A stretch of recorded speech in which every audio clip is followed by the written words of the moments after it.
Adam. I know who you're talking about. He does do a phenomenal job. It's just, I don't like it. Any comments?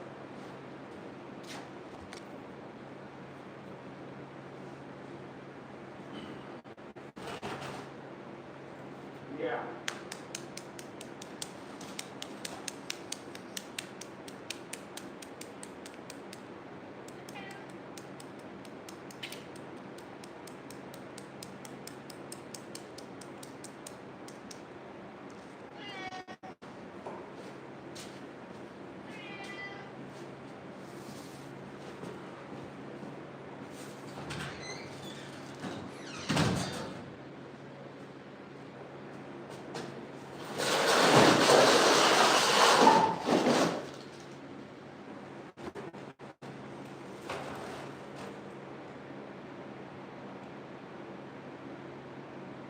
Yo, yo, yo, yo, what's up? This is John from Judge Innovation Garage in the Peach Capital of the state, baby, boys and girls, ladies and gentlemen. It's New Year's Eve for us. I should call my friend and see what the future's like. You know. What's up? Did I turn on all the... I don't know if I turned on all the comments. Hold on, let me see. Nope.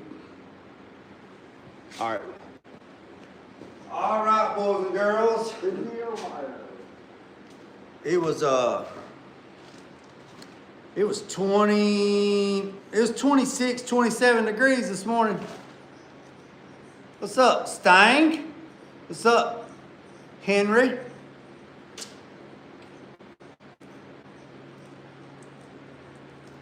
Yeah, it was 26 or 27 degrees this morning outside. I'm peeling this egg. I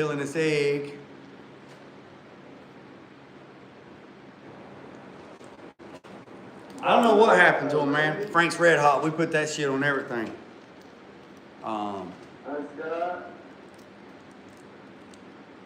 What's up, Nelson? I got Mac's live. I got him on the big screen. And I got Mac live on the big screen. Frank's Red Hot, we put that shit on everything.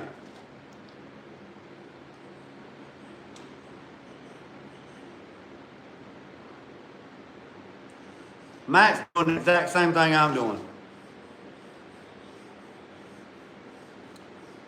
We are going to block, or we're going to final sand the fender.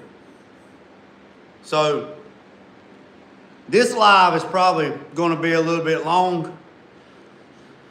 So I had somebody text me yesterday and said, "Hey man," I might move that stand up a little bit so I can see.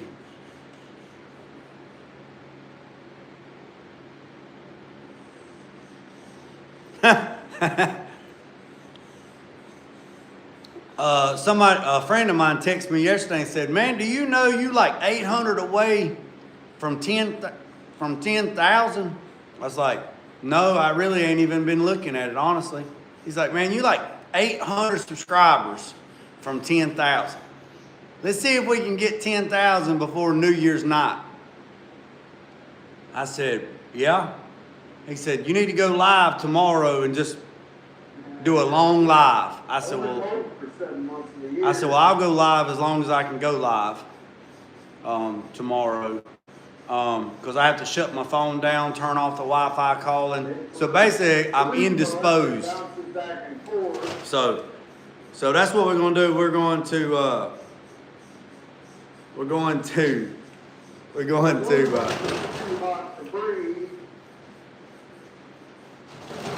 1 month is just random.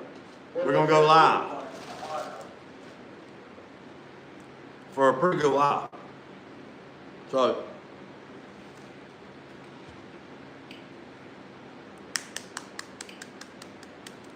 Mac's on the big screen. I haven't started the top side yet. We just, somebody probably say, man, what are you doing? Yeah. We're getting ready to start blocking.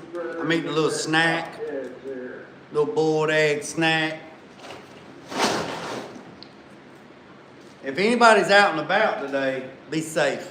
Anybody out and about tonight, be safe. You know what I mean? Don't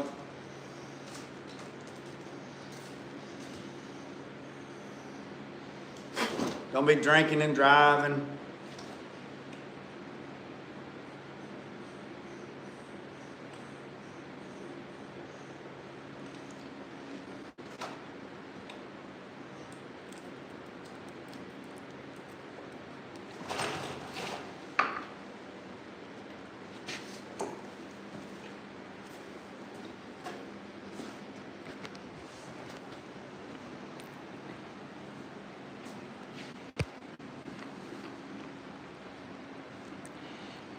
What's up, Lexus? What's up, Craig? What's up, Nathan? So, this is what we're doing. Finished up that yesterday. We're going to start this one right here. Hey, I don't know if anybody's seen it, but I did post up in the post yesterday of the Grand Prix that I was telling you guys about, that I used recycled quarters on. And I also posted up the Cyclone convertible. They only made one of them. I actually put that in my community post yesterday.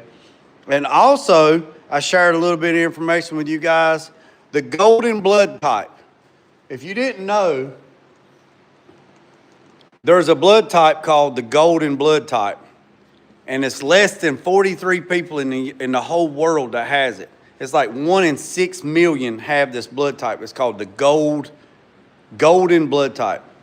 Go check it out. It's pretty interesting. I get to deep dive in it late at night. I didn't go to bed last night at like 2:30, and then I got up like at 6 something. So I didn't go to bed last night at like 2:30. But let me push this up just a little bit.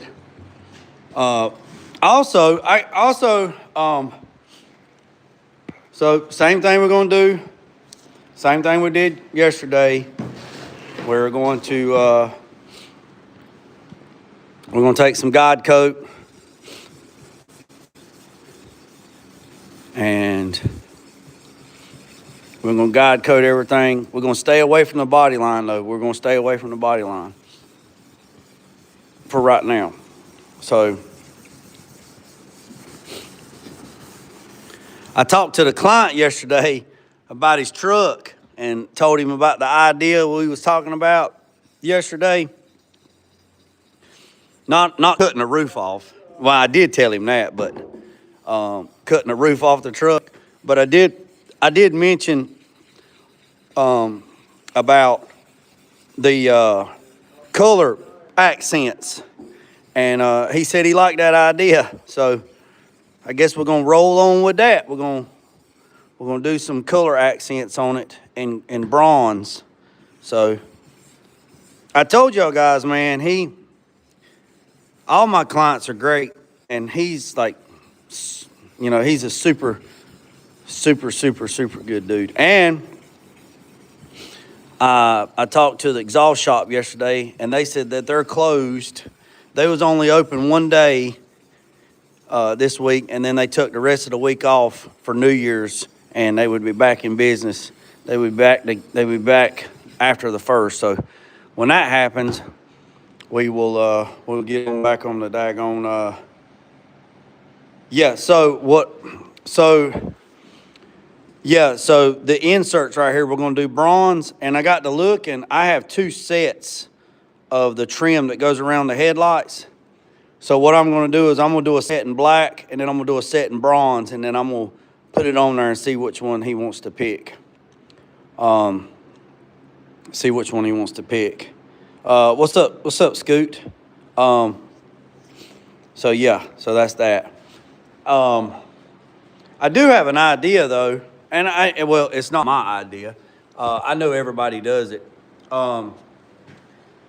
I do have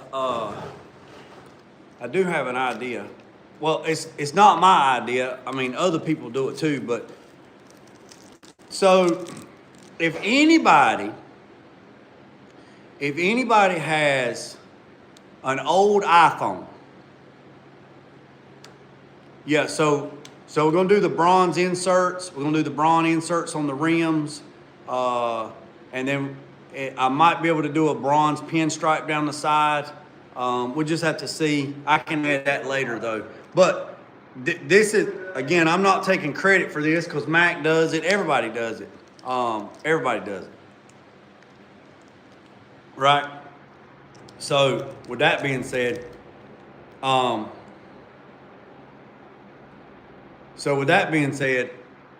have a DJM3 camera. Well, you can't go live with that camera unless it's hooked to an app. Well, I can't have the app running if I'm on the phone. So I would like to go live on Facebook, YouTube, and TikTok all at the same time. But I can't do that with one device. So now Mac does it and a bunch of other people do it too. I just hadn't pushed it. So what I'm looking for is a used iPhone. You know, that's what I'm looking for. Just so I can hook it to Wi-Fi, so I can set it up and I can record with one camera live on TikTok, and then I can record live with this camera on YouTube, and then I can record over here so I can make a still video with the other camera. So I'm looking for an iPhone, you know, so I can do that. So with that being said, you can do that with one device. You need to. What's up, Mike? Well, I don't have a tablet. See, I don't have a tablet or a laptop or a desktop. I don't have any of that stuff. That's why I'm saying you can do that with one device. You need something like Restream or StreamYard. Huh. Now, I have that little DJM3 camera. It's that little bitty nimble camera. So, I mean, I can set it up and record and do like regular videos like Mac does. But, all right, hold on a second. I got to put the, I just got an alert. I got to put the plants back out in the greenhouse because it's above freezing outside. So, y'all hang tight. Don't go nowhere. We're going to come back and we're going to be alone live today because we are on our way to 10,000 subscribers. And I know it's a big goal.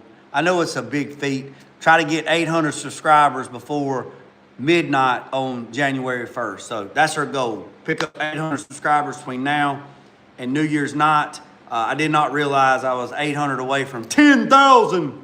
So y'all hang tight. Let me put these plants back in the greenhouse because it's above freezing. And then we're going to get to it. We're going to get to it like James Brown. We're going to be downtown like James Brown. So y'all hang tight. Let me put these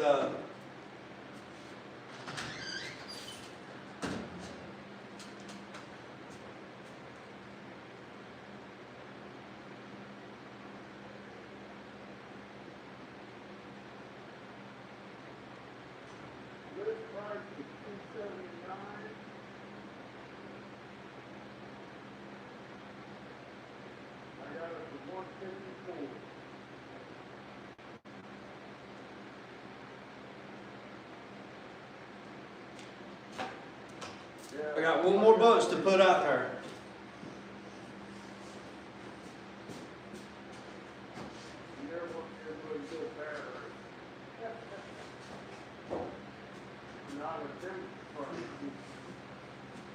Yeah.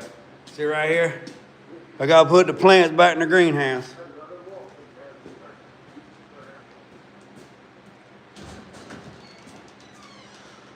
For the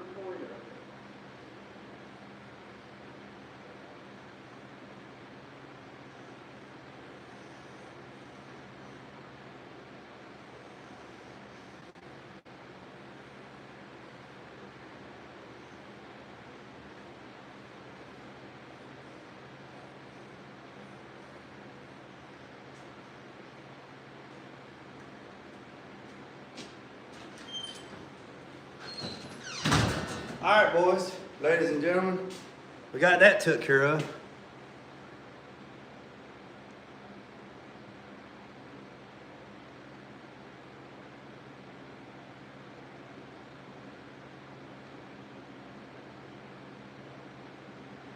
up here federated. Morning, Gary. All right, Mike, we'll have to, I'll talk to you later about that, Mike. But I still would like to have another used iPhone to set up so I could do just videos and stuff like that. All right, so we're going to,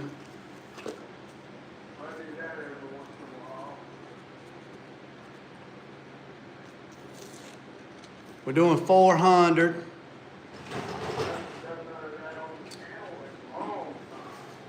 Now, this right here, this little block right here, what's up? Oh, I'm an iPhone guy, man. I'm an iPhone. I don't want no Android or nothing like that. I'm Apple products. So, this is the squeegee that I use when I water sand. So, like when I cut and buff, this is what I use for that. Now, I could use that.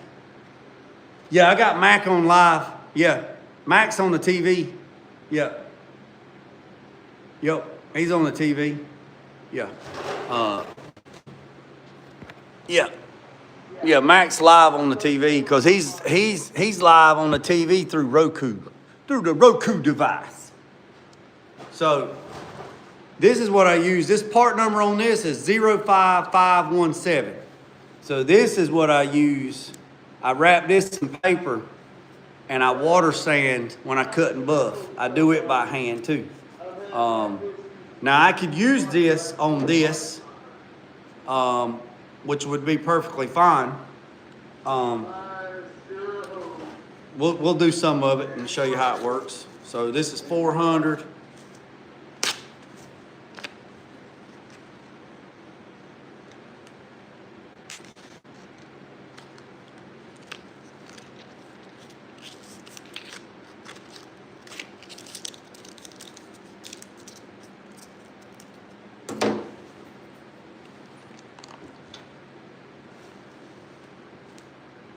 Take my hat off. Don't want to get it all dusty.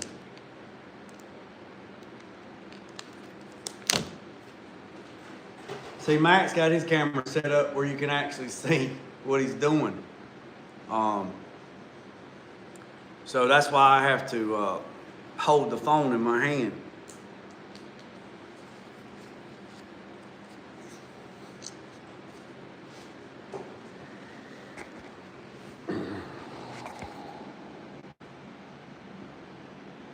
It's been the roughest for a long time, that's for sure. See exactly how.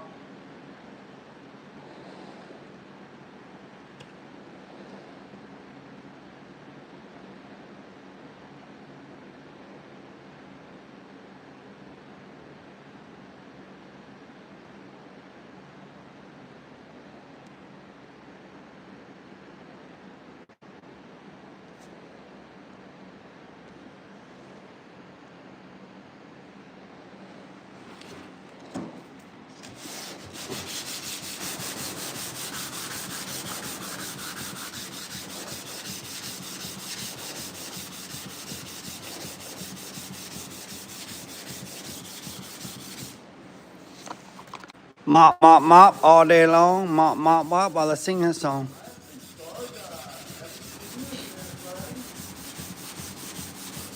Yeah, I sure do.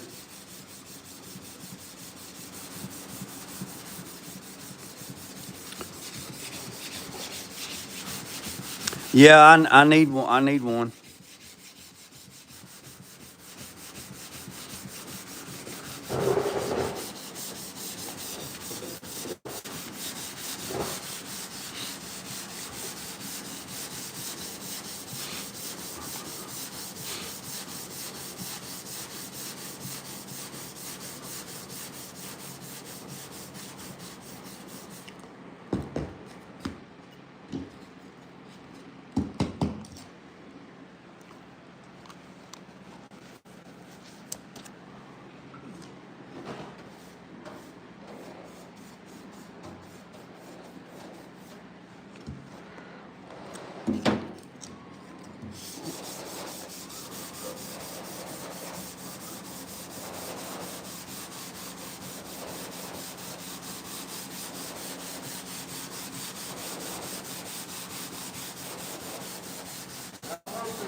Okay.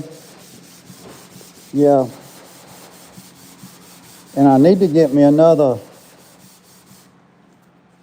I need to get me another magnet so I can put it on the tripod. I got a tripod. I just need an extender so I can put it on the floor to get it up high. But I need a magnet. I'll see if I can find one on eBay.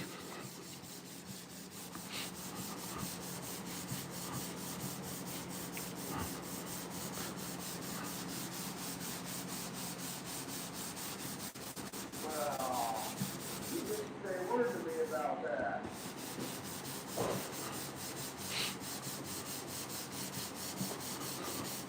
I don't know how I missed that. The good, the bad, and the ugly, boys and girls. The good and the bad and the ugly. Look, there's a low spot right there. That looks like a low spot right there. How in the world did I miss that?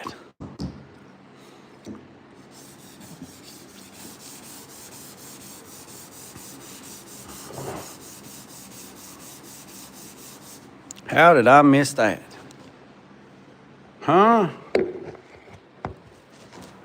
I want to say mine's an Osmo 8. I have that little that little gimbal.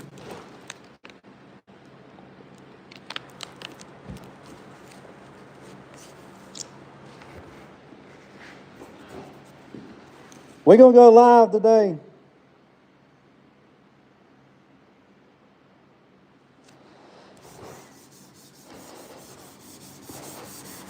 We're going to go live pretty wild. We're going to go pretty good while today. We're going to try to get a lot of foot traffic today. We got 25,000 foot. We got 25,000 yesterday, so that's pretty good.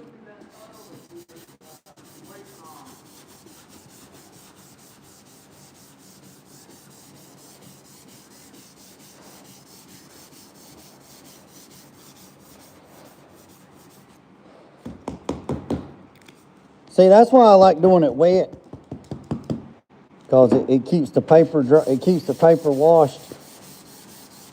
But I can't do it wet. It's not bad for a first stand. I just dropped it out at 220.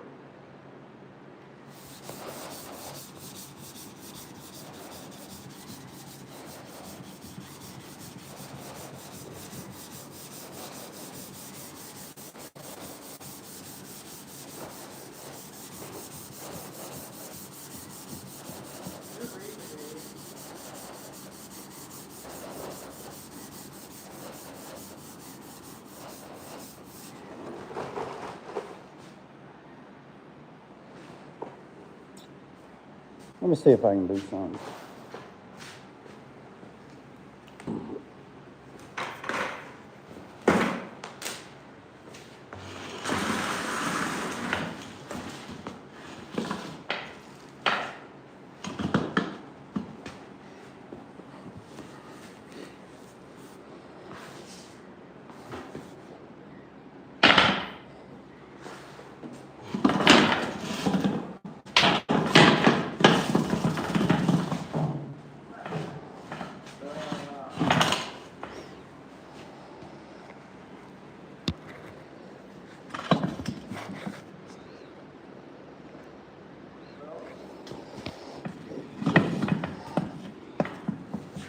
Both sides from the body line down are blocked out. When I go time, I got to find the hood. The rest of that should be able to just 220 and see it. I got one spot right here in this timer and the hood. And then there's going to be a few spots that weight around it. I'm going to give this area another set of 21. So I'm going to get the hood off of it, get it ready to prime. Yeah, boy. And then I'll prime that spot, and go around the car a couple spots, 41. And then everything from up and down should be about ready. Whoa, there's some dropping. I can't stand that mask on. I do. I get a lot of repeat customers.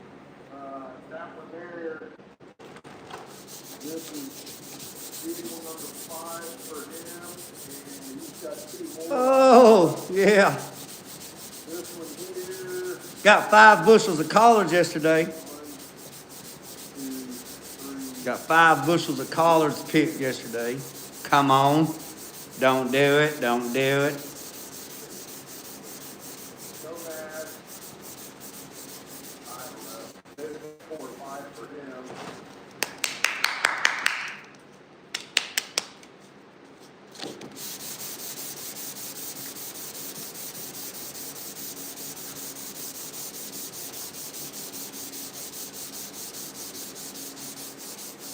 I don't know what happened right there. I don't know why there's a dent there. Or a low spot. But it sure enough is. Got 5 bushels of collards yesterday. Mike, what's up, Tulu? Got 5 bushels of collards yesterday. That was about, I don't know. That thing fit there. That thing fit there. It fit there. Got rid of all that. Straightened it out. And smoothed it out.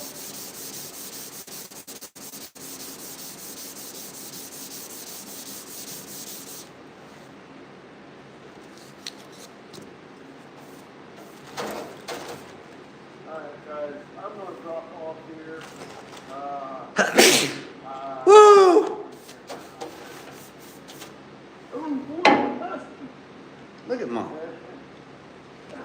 I have to go home and change the battery Max dropping off. and get some lunch. Then I got Max live right now on the big screen, but he's fixing to drop off. shop a little bit. Play some rest. And I'm gonna get ready. When he drops off, I'm gonna put the TV back on. You guys have it. Hit that subscribe button and come on back tomorrow morning.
All right.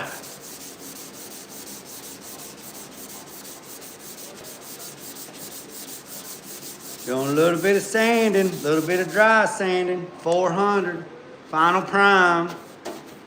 Looking pretty good. Looking pretty good, other than that little low spot right there. Might have to put a little glaze right there. We're gonna stay off the body line. We'll come back and tape all that up.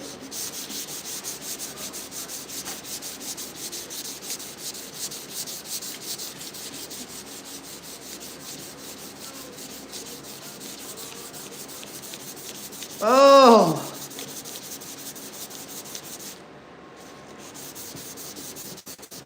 Used to do the daggone polar plunge on New Year's Day. Used to go jump in the lake or go jump in the pond on New Year's. Do the polar plunge.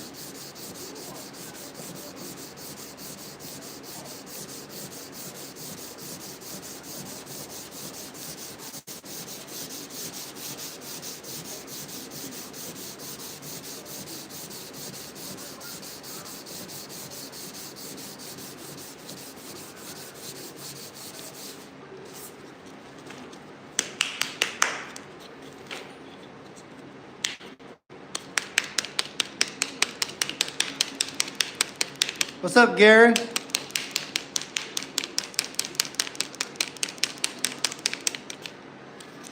That's cool, man.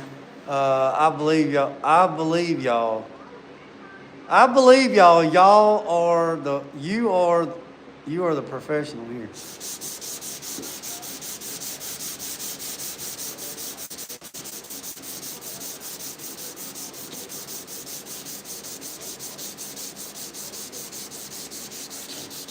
Now, if I was able to do this wet, the water would have a little bit of soap in it, and that'd give me a little bit of lubrication.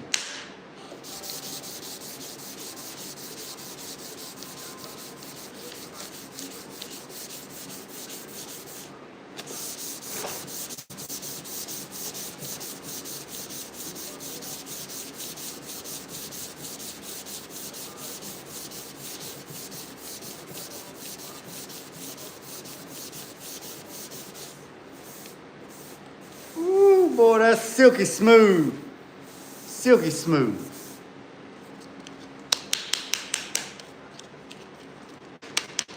Oh, that's cool, Mike. That's cool. I thought about getting me one of them tubs and doing me an ice bath. You know, just, it's good for you, man. It's good. They say it's good for you.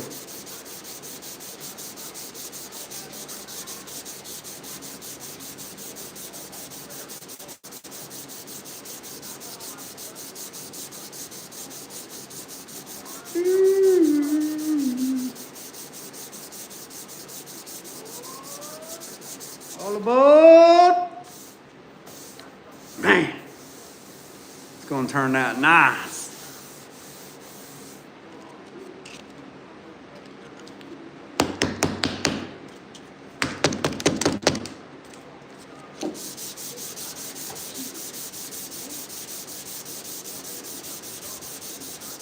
So, we're going to get the fenders, the doors, or get the fenders, got the grill done, got the bumper done, and then what we'll do is we'll tape everything up, we'll put it in the booth, and we'll spray the back side with undercoating.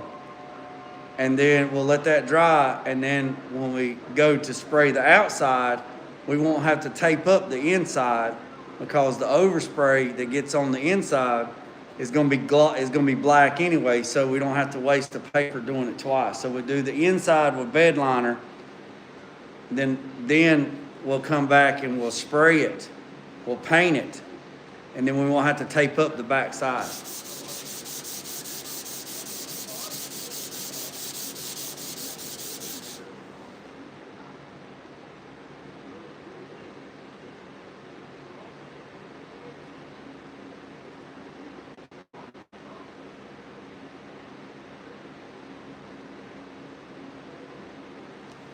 All right, so with a DA, now, it just depends on what type of finish you want, right? So I could put 400 grit on a DA and run it over this whole panel with an interface pad with 400. Now, a lot of people will say, by doing that, the DA runs like this. So you would make wattles. You would make, it would be washboards. Because the DA is like a floor buffer, right? It's constantly moving. So it has the potential to put contours in it. Now, have I DA'd stuff? Absolutely. And I painted it? Absolutely. Did it look good? Absolutely. But that's not what this is all. This is not that type of party. So by block sanding it or doing it with this block, this rubber block, and I'm doing little sections like 10 by 10 sections, and I work it all the way down. That right there makes it completely flat. That's how I was taught, and I'm sure there's 100 different other ways to get there, but this is how I was taught. This is how we done it at Petty's. This is how I was taught before I got to Petty's, And this is how I was taught at Petty's, and I just kept doing it. Now, doing an air block, right? Doing the air block, okay? That like Mac uses, there's nothing wrong with that. That's for like fine tuning it, getting it where you need to get it, and then you come back with a hard block and finally shape it into where you want to get. Those aromatic air blocks are mostly used in collision world. Now I know some of them using them restoration. I know Mac uses them, stuff like that. But at Petty's, we were not allowed to use those. Just what? So it all depends on what type of party you're at and what kind of finish you want. I could hit this truck with a DA. I could hit these panels with a DA, and probably 97% of the people would never even know. Never even know. But the people that do know. They can look at it and say, oh, that vehicle, that car was finished out with a DA. Now, when you do water sanding's a little different. So let's say we were water sanding the clear, right, and was getting ready to cut and buff. I would start with a hard block and go like 1,000, 1,500, 2,000, 3,000 on a block. Now 3M and other companies make sandpaper that's called Trizac, right? Yeah, I know, Mac. They make some pads that's called Trizac, right? I might have one over there. The Trizac pad, they go 3,000, 5,000, 8,000, and 10,000. So when I'll get ready to water sand this thing to cut and buff it, I will use one of these blocks, and I will go 1,000, 1,500, 2,000, 3,000, and then I will go to a DA with a speed turned down really, really low, and I will use a 5,000 Trizac pad, and I will keep it moist, not saturated, moist, and I will do the whole panel with that 3,000 Trizac. Then after that's done, I would step it up to a 5,000 Trizac, and then after that's done, I'll step it up to a 8,000 Trizac, and then if I really want to go crazy, I can step it up to a 10,000 Trizac and do it with a DA with an interface pad, and then all that is ready, and then I can go to my polish system, and instead of going, in polish systems, they got stage 1, 2, 3, and final. You don't even have to do stage 1 and 2. You can go straight to 3 and final and do the final polish. So it just depends on what's up, John? It just depends on what type of party it is. Let me go over and see if I got a Trizac pad, and I'll show you.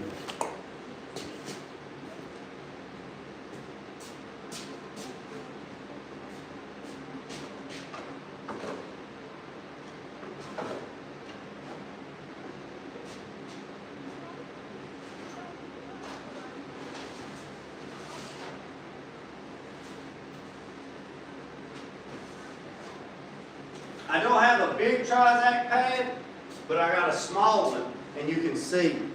All right, so this right here, this is 2,000 paper. This is 2,000 grit, right? It literally, it's slick. So this is 2,000. Then they make a 3,000, a 4,000, a 5,000, a 8,000, and a 10,000. They also make it in a Trizac. See? Trizac. And I'm saying Trizact. This is a Trizac pad for a small polisher. Now they make it in 6-inch too. This is 1,000 grit, right? And this right here, Mac. The Velcro, the hook it side is rougher than this side. Yeah. This right here is rougher than this. So this is a Trizac. So when you get up to higher grits, you can take this and put on a DA with an interface pad. And an interface pad, they say, cuts it in half or adds half. So if it's 1,000 grit paper, I was told by Rupus that if you use a Trizac pad or a DA pad and it says it's 1,000 grit and you put it on an interface pad, you just made it act like it's 1,500. That's what the school in Orlando that I took, the class I took in Orlando at Rupus Polishing, that's what they told us. I mean, it's their story, they said whatever. So, and this Trizac pad stuff is expensive. I mean, it's expensive. So when I do this, now you can do a lot of paint correction. Let's say you got a vehicle and you don't know how much clears on it and you just want to clean up some of the swirl scratches. You could get some 3000 Trizac paper and put it on a DA and just go over it. And all that's going to do is take the superficial scratches off of it, and then you can come back and polish it. So there's a lot of ways to get there. It just depends on what type of party you are. Just depends on what type of party it is. And some people will hit it with 1,000, hit it with 1,500, hit it with 2,000, hit it with a polish and send it. And see, there was a guy at the college. He'd been taking the continuing ed classes forever. He's passed on now. His name was Bub Willett. Super cool dude. He made his millions in plumbing. He designed this little valve in the plumbing industry back in the daggone 70s or 80s. I forget what it was. And then he had a patent on it, and then he sold it to some big manufacturing plumbing company, and they paid him millions for it. And he just worked on cars and piddled and stuff like that. He would say, now I'm talking about just regular cars, daily drivers, whatever. He said, I don't know why you boys put all that time in there. You're spending way too much time doing way too much stuff. He said the first time they washed that car with a dirty ass washcloth or wash rag, or they run that sun gun through the damn car wash the first good damn time and use that brush at the car wash, or run it through the automatic car wash, all that hard work you've been doing, it ain't gonna be there no more. You're gonna have scratches all in that sun gun. And he's right. People take wash rags and stuff like that and just go out there and wash their car and put superficial scratches in it with swirls and all, just like the black truck. It's got superficial scratches in it. And if I ever do paint correction on it and re-clear the panels, I won't never do that again. But yeah, he'd say, hell, don't worry about it. Hit it with two. He would go as far as do this. He would hit a car with like 2,000 grit paper. After it was clear, he would DA it with 2,000 grit paper. And then he would leave it, no scratches. He would run that sun gun up to the local car wash, the automatic car wash with the damn bristles in it, and he'd run it through the damn car wash, and you couldn't even tell. It looked like it'd been like that forever. So he would paint a car, like he would paint a quarter on a car, and that quarter would look phenomenal, and the rest of the car would look like, old car. He would run over that quarter with the DA like 1,500 grit or 2,000 or 3,000, and then he'd run that sun gun through the damn Hugo's car wash about 3 or 4 times and let the whole damn car get hit with those bristles, and the damn car would look the same. And then he'd wax it, spray wax on it. He'd give it to the people. He'd take it back to them or take it to the car lot, and everybody thought they had the best thing since they had the best thing since sliced bread. And I tell you another trick that they used to do down at the dealership in Aberdeen. Them boys over there would get them used cars. They would get turtle wax, and they would mix turtle wax with Marvel Mistral oil. They would take turtle wax, right, and put Marvel Mistral oil in it, and they would go out there and wax these cars on the car lot. And them sun guns would look like brand new ones. But after about 4 or 5 car washes, sun gun would be duller than a $2 bill.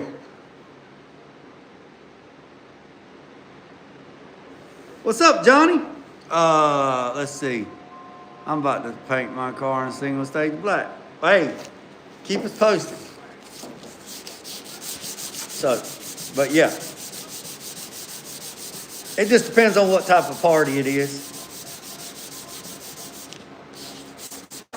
Just depends on what type of party it is.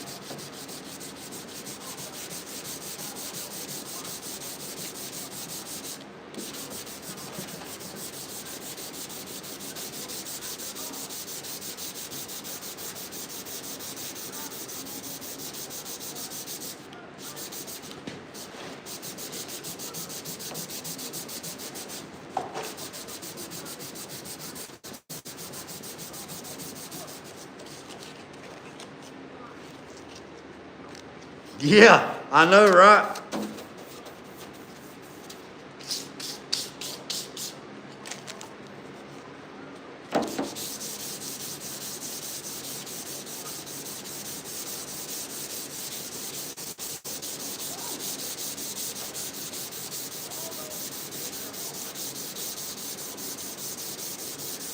So we're doing this final sand in 400 because I'm using solvent-based paint. If we were using water-based, I would be doing this in 800, 6 to 800. So we're going to seal this in G7, which is basically dark gray, black, and then we're going to paint it. So the slicker the ground coat, the slicker this is, the slicker it's going to be on the top.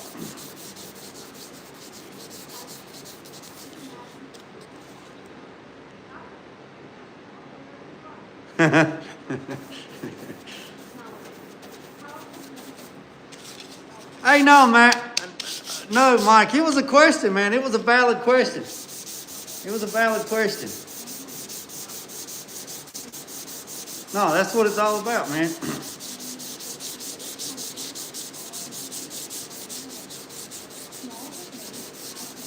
was a valid question.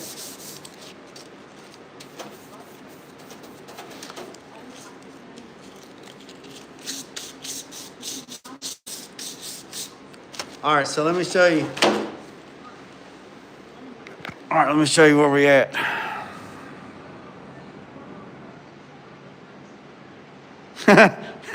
What's up, 87? What's up, 87? Hey, be safe out there, John. So right here, so if you can see this right here, woo, we got a little something going on right there, but I can take some glaze and just glaze that over and spot prime that. So not really worried about that. The bumper's ready. The bumper's ready. The grill's ready. So we're gonna do the fenders.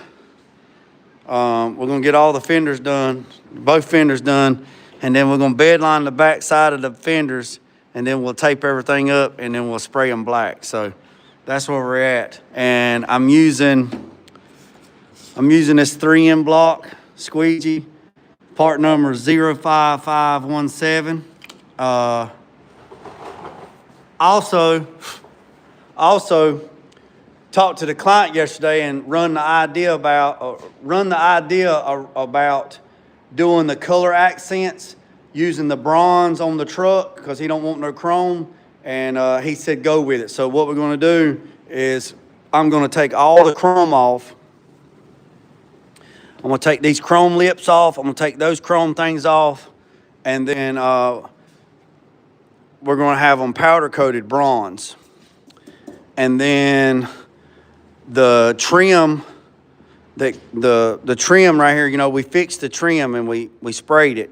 So he said, go ahead, we're going to spray this. We're going to spray this trim that bolts in here.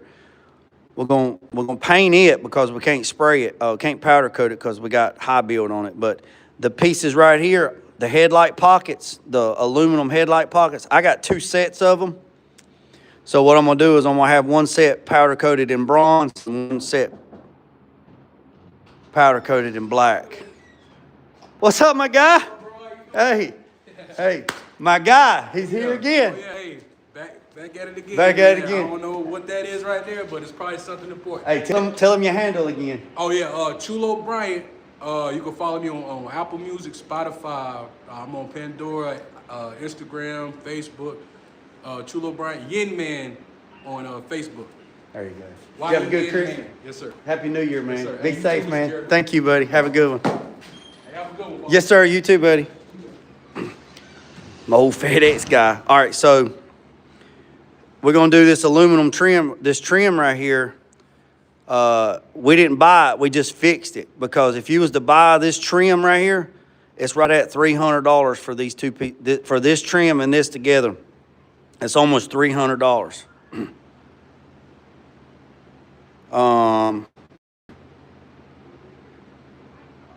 Hold on a second.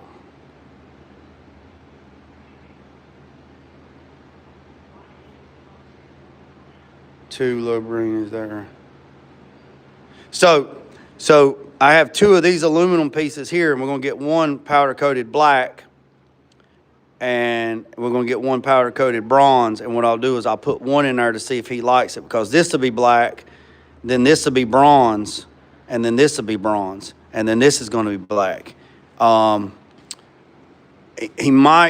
We might put a bronze stripe down it. I don't know. That might be too much for him. I don't know. He might not be able to handle that, but I can put a stripe on it later. That's not a problem. I was picking with him about cutting the roof off, and he's like, no, we're not doing that. So,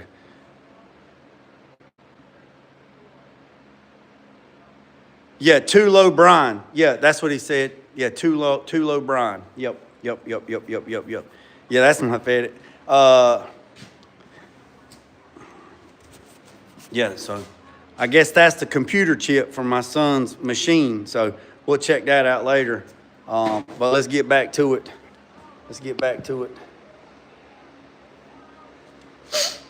Yeah, he's a good dude, man. He's actually been my driver, my delivery guy for the longest. Hold on a second. I missed something. Johnny, did I miss a comment? Okay, Johnny, Mike, I guess JG saw my message. Hold on, Johnny, let me look. It's on the way. Hey, Mike, he wanted some heat from Puerto Rico yesterday. Yeah, hold on. Yeah, microfiber, yes. Hey, and you know what else? The microfiber is the best not the tack cloth, but the microfiber is the best cloth to use before you start spraying anything in the booth, and to get away from them paper towels, them lint-free paper towels. Get away from them things. I swear my dad just called me on the phone and told me to quit being an asshole.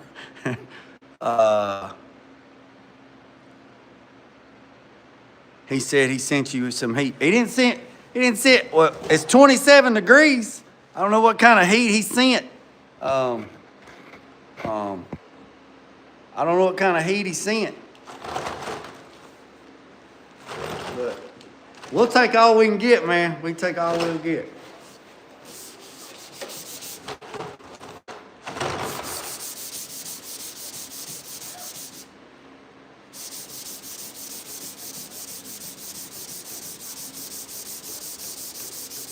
All right, so that looks pretty good right there.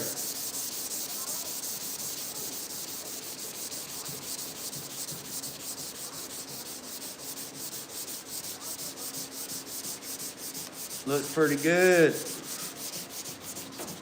And like I told y'all before, you know, after everything's sanded and when we get ready to spray it, we're gonna go over everything with a Scotch-Brite to reopen up the scratches, because they will heal. Scratches will self-heal over time. And like I was telling y'all yesterday, if this is the scratch, right, that's the scratch. Over time, when the product cures out, the scratch will get smaller and smaller, because it's still curing. But so.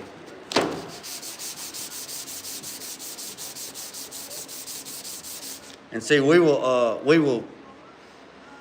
spray undercoating on the back side of this so we don't waste paint. There's no need to paint the back side of it. It's already epoxied. but we will put undercoating, like a bed liner material on the back side of it. And then the inner fenders are already painted. They're bed lined. So that just gives you a little bit. I mean, this truck ain't gonna see no rain. It ain't gonna see no rain. If it does, it will surprise the shit out of me. And I think he said I could delete the windshield wipers. No windshield wipers. So, we'll see. But that's where we at, boys and girls, ladies and gentlemen. So now we got this section done. Now we're moving over to this section, and then we'll go to that section. So this paper's still doing pretty good. It's still cutting. It's still doing pretty good. We'll use it just a little bit longer, and then we'll change it out. You can tell when it stops cutting. This paper usually lasts pretty good.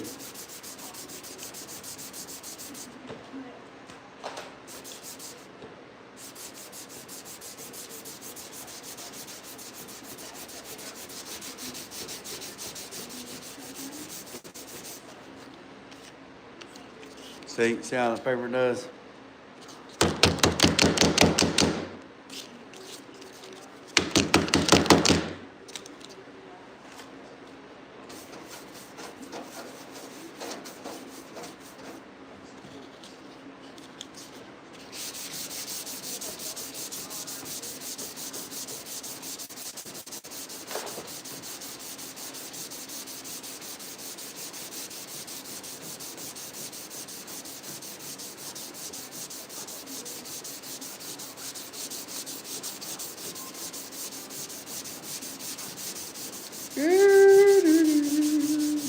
What's everybody getting into tonight?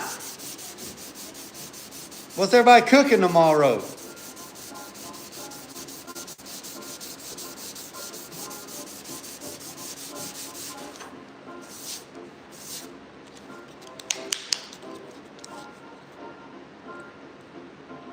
Yes.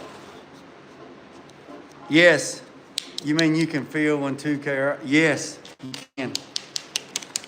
Yeah. You sure can, Mike.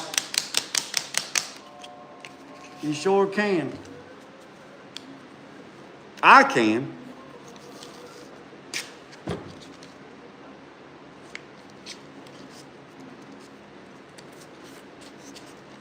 Hey, Johnny, I'm glad you came back, Johnny.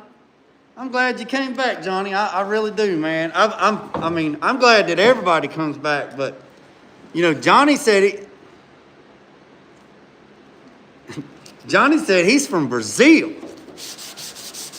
No, Puerto Rico. Excuse me, I apologize. There was somebody else yesterday, the other day from Brazil. You said Puerto Rico. I apologize. Puerto Rico.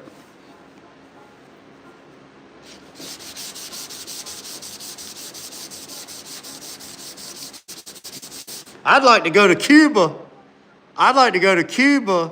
Me and Mike would like to go to Cuba just to see all the old cars on the road still running today.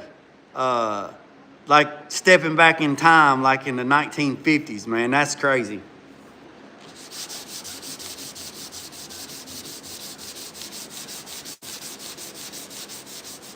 I know where I got Brazil from. Murder Nova just had a wagon imported, like one of the cars that he's been wanting forever. It looks like a Malibu station wagon, but it's not. He had it imported from Brazil, and I read the article this morning, so that might be where I got Brazil from. It's a weird car. It's black. He had it imported from Brazil.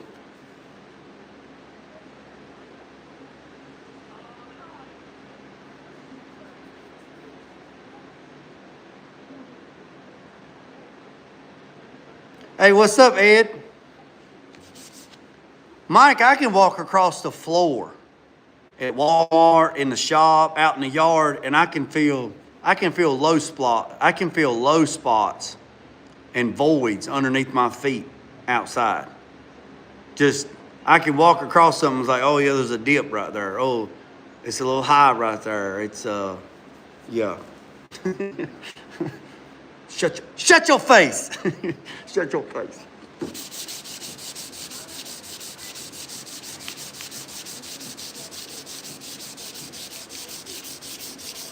Shut your face.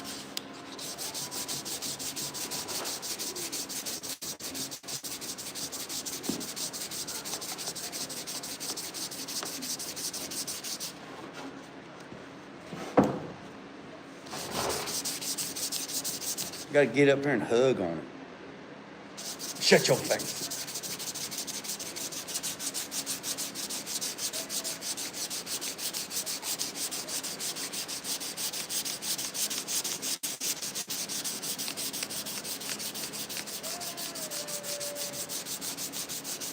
Yeah, boy.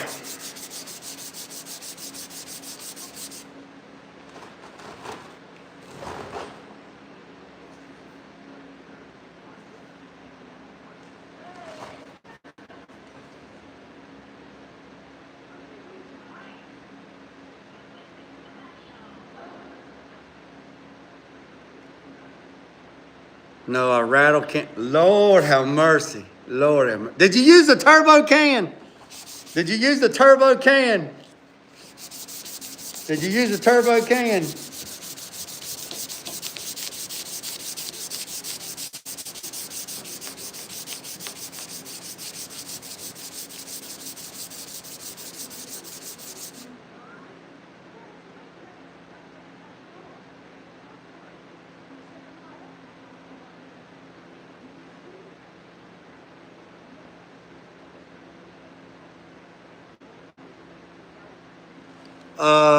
This one right here is a 68 C10. This one's a 68 C10, and my son's is an 86 square body.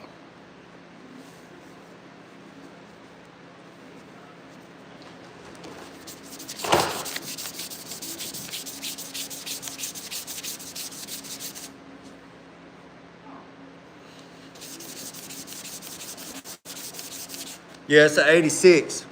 Yeah, it's an 86. What's up, 87? Yeah, it's an 86. Yeah, my son's truck is an 86 C10. It's not an R10. 87, they changed the names to R. They changed the line to R10s. My son's is a 80. My son's is a 1980.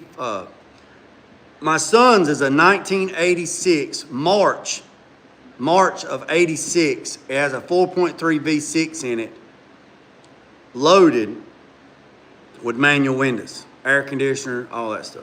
Yeah, with a turbo 400 transmission.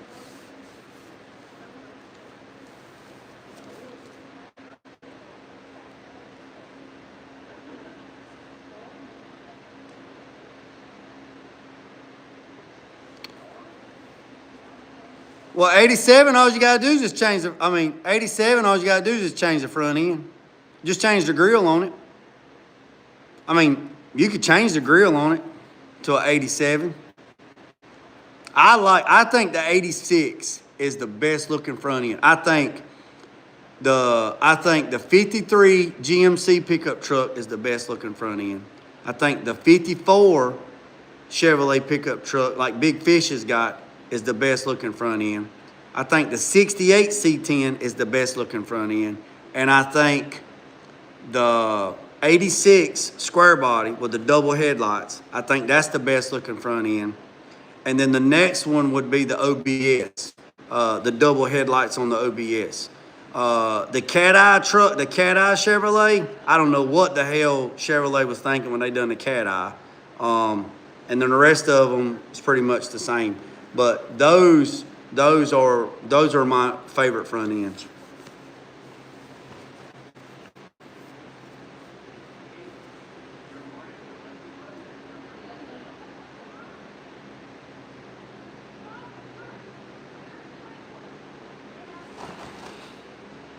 Yeah, the 92. So a buddy of mine, his dad bought a American Luxury OBS white step side in 1992 or 93.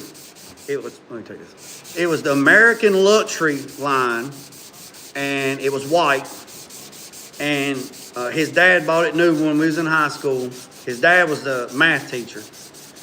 It's a step side, and I want to say it had a 5.7 in it. I can't remember. with a gray pewter interior, and his dad sold it, right? Now check this out. His dad sold the truck to somebody, and then they put the truck up, right? They never drove it much or whatever. My friend's father passed away, and he reached out to the people that had the truck and asked them, would they sell him his daddy's truck back? And surprisingly, they did.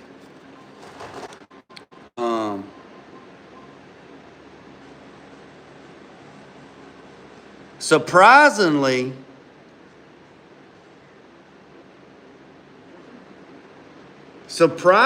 they sold him his dad's, I think it's a 92 or 93 American Luxury line. It was white, step-side pickup truck. They sold it to him. I got some pictures of it from the Peach Festival. And what he's done is everything that he's done to the truck, you can do it back, right? So you can put it back in the stock. You can put it back stock. So what he did was like I think he did like a 5/6 drop. I think he did a 5/6 drop. I think that's what he said. Either a 5/6 or a 6/8. One of them. And he took the factory wheels off of them, took the factory rims off, and put them up. And he put a set of 18-inch US mags on it. Chrome lip, silver face. And he's running 18-inch US mags all the way around it. And he changed the exhaust on it, put a new exhaust on it, and he's running dual exhaust on it. And man, it looks good, man. It looks good. I mean, it looks good. But everything he done to it, he can change it back. You know what I'm saying? So it ain't like he bushwhacked it or hacked it up or anything like that. So all the factory components that was on the truck, he took them off and put them up, the wheels and all that stuff. And there's a piece at the back. If you're familiar with those OSBs, if you're familiar with those trucks, at the back of the truck where the bumper's at, there's a void between the bumper and the bottom of the tailgate. There's like a void there. And the void is there so when the tailgate opens, it's got enough room to swing. But underneath that, there's a little bit more void underneath that. And underneath that void, you can see the spare tire. And he don't want to look at the spare tire no more. So we was talking about it at the Peach Festival. He's like, man, he was thinking about making a piece of aluminum and painting it white and putting it up there, just fastening it up there so you wouldn't be able to see the spare tire. And it was just his pet peeve. He said, man, I just don't like looking at the top of that tire. But he works at the college too, so. This is what everybody does not do. They don't like it. Mike, I got a question. What's up, Joe?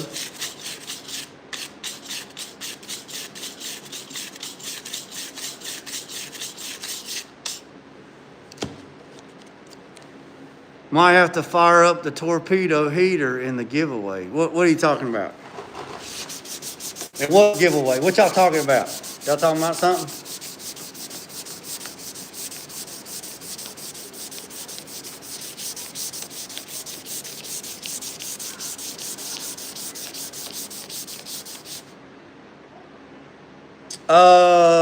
John Buchanan's in here. John Buchanan's in here, Joe Bird.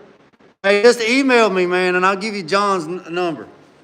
Just email me, Joe, and then I'll give you John Buchanan's number. He runs a salvage yard for old school stuff. He might have one. I mean, he might have a good core. You have to get it rebuilt.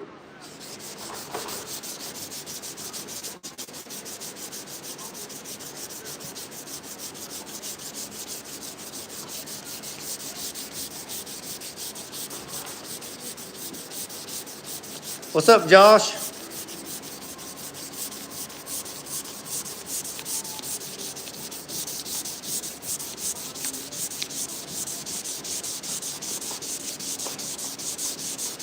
Yeah, I was saying earlier, I'm looking for an iPhone, an older iPhone, not too old, 12, 13, something like that, so I can have an extra phone to record with. I don't want one. I'm not looking for one of them little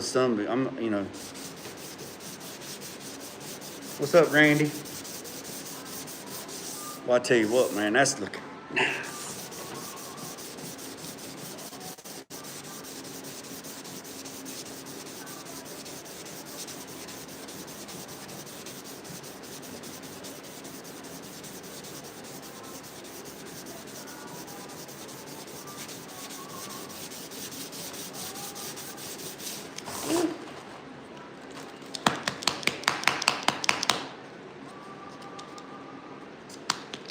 How do I get more information on your classes?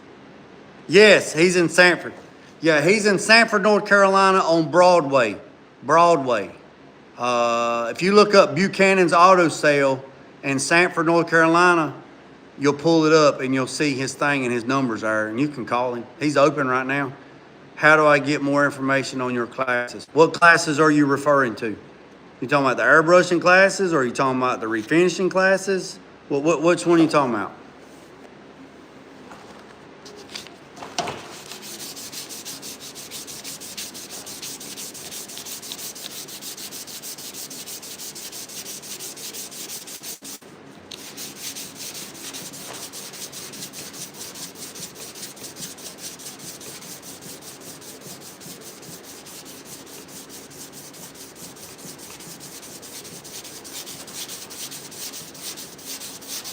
Now, since it's fender, just email me, man, and we can talk about it. Me and my friend Eddie, we've been talking about doing a class in the spring. We've been talking about doing a class in the spring, an airbrushing class, but we're just throwing around the idea. And if we do one, it's going to be a small class, maybe 5, maybe 6 people. Everybody will have their own airbrush station. Everybody will have 2 airbrushes, and it'll be on the weekend. It'll be on Saturday and Sunday. So we've been throwing that idea around because we hadn't had one in a while. There's a few people that's emailed me and said, hey, look, I didn't want to say nothing on, I didn't want to say anything online, but would you be willing to teach a one-on-one class? I would do that. I would teach a one-on-one class, but we really have to seriously talk about that.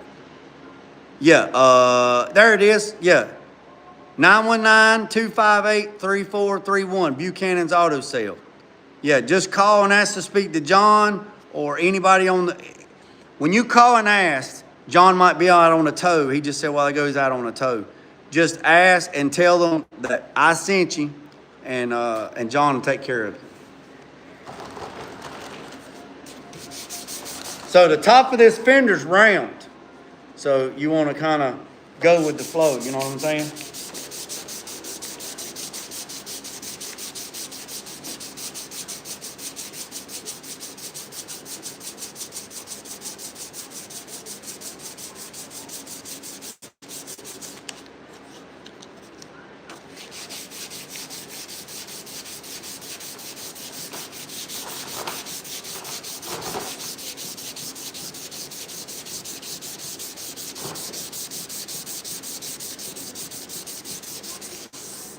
Ooh, boy.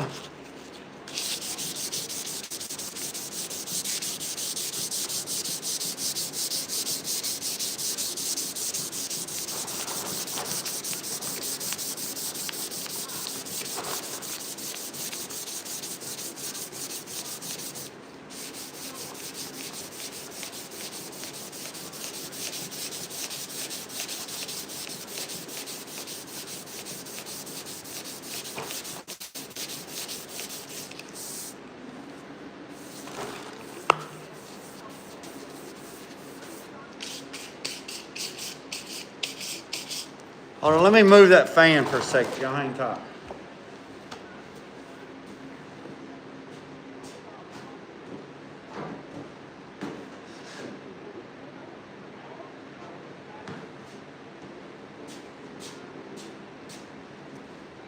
I got a fan sitting up there on top of that box truck that's blowing the heat that's at the top, and it's circulating like that.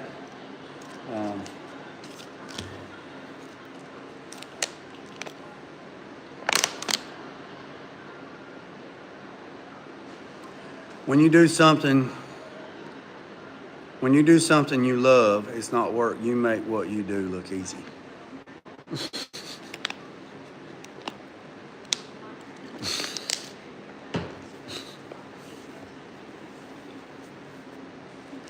Well, I appreciate that, Randy and Mike. Normally I'd have the radio on just blasting. Just blasting.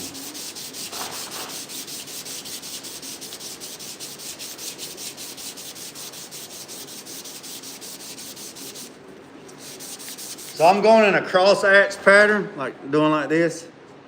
And once all the guide coat's gone, she's flat. She's flat right here. So when, like, I don't know if y'all can see that or not, but again, I don't know if y'all can see that, but the only thing that right there, see that spot right there? So what I'll do is I'll draw a circle around that. You can draw a pencil circle. Don't use Sharpie or ink pens. Like if you're marking your low spots, don't use a Sharpie, because a Sharpie is ink, and that ink will soak all the way in, and that ink will come right back. And then you'll think like if I took a Sharpie and I drew around that right there, and then let's say I sanded in here with like 120 grit, and then I skim that with some glazing putty, and then I block that out flat, and then I come back and I spot prime that, right? Well, if I drew a circle around that with a Sharpie or a pen, a ink pen, and I blocked it back flat, the ink's going to be gone to your eye, but it's not gone. It's actually in the product. And then when I come back and I spot prime it, and then I block it out, the ink is underneath the primer that you put on top. Now, here's what's going to happen. When you go to spray your sealer on there, you got solvents, right? You got solvents in there, and that solvents is going to soak down in there because that's what it's supposed to do. You got solvents, and then they evaporate. Then you come back and you put your 3 coats of color on there. You got more solvents. They soak back in there, so now you got mechanical and chemical adhesion. Then you come back and you spray 3 coats of clear on there, and let's say you're not going to cut and buff it. You put 3 coats of clear on there and you send it. Well, what's going to happen over time, that ink that's in that panel is going to go down. And when it hits the metal, it can't go through the metal. So then the ink's going to come back up. And what it's going to do, you're going to have a halo.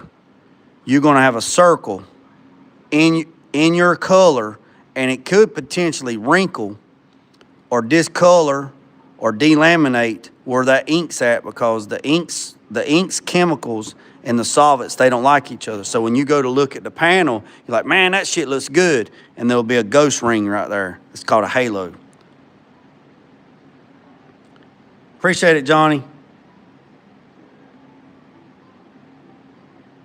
So, yeah. So don't use a pencil. So if you use a pencil, you're good. So I can take a pencil, I can circle this, I can scratch this with some 120 inside the circle, mix up me some glazing putty and just glaze it, let it dry, block it out, mix up just a little bit of spot primer, prime over the daggone body filler with some 2K epoxy, lock it down, let it cure out, drop it, put some guide coat on it again, block it back out, make sure she's good. And it's nothing, it's hardly anything.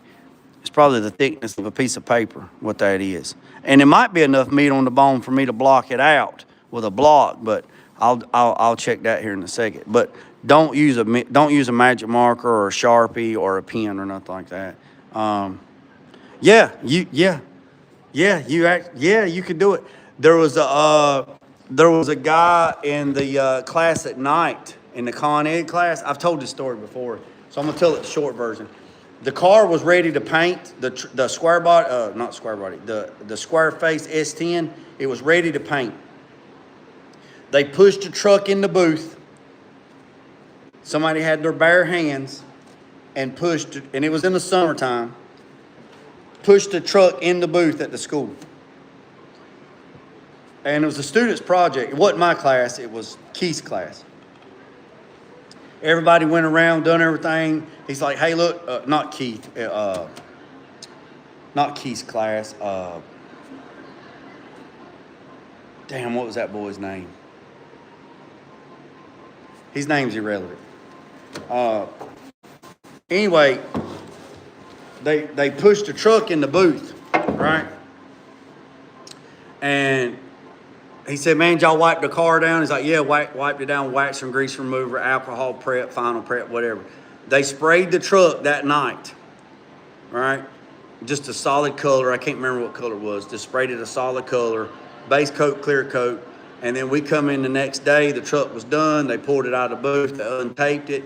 Then they rolled it outside to look at the truck in the sunshine, right? And when you walked around the truck, when you looked at it at it at an angle, there were two handprints on the hood where one of the students pushed the truck in, where he pushed the truck in the booth, and they didn't. Whoever wiped everything down, they didn't wipe the hood good to get the salts and the oils off of the hand. Poof. And there was two handprints on the hood. You could barely see them. And they asked the guy if they was gonna fix it, and he's like, "No, man, I ain't fixing it. I'm leaving it." So.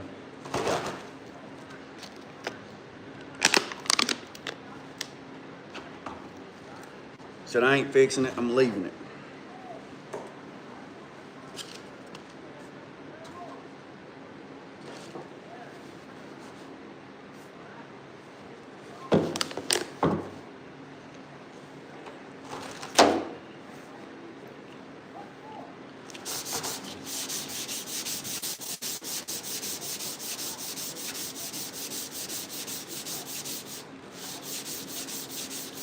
Uh, 68 C10 fender and final primer, Shane. Welcome to the channel. Hit that subscribe button. We like 800 away from 10,000.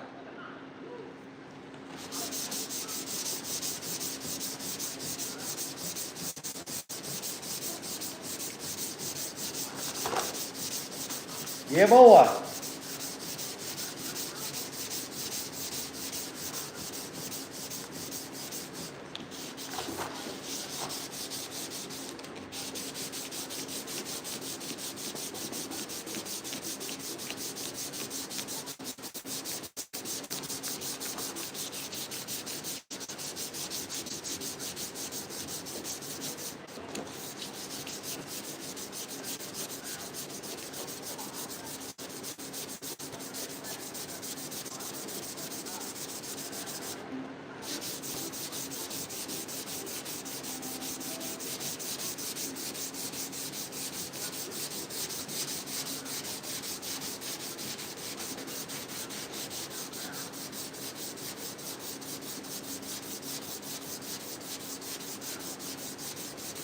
Ooh, say it ain't so.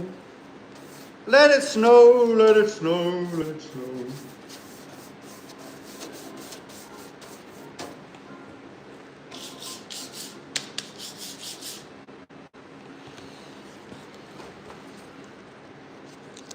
Hey, I appreciate that, Henry. Henry.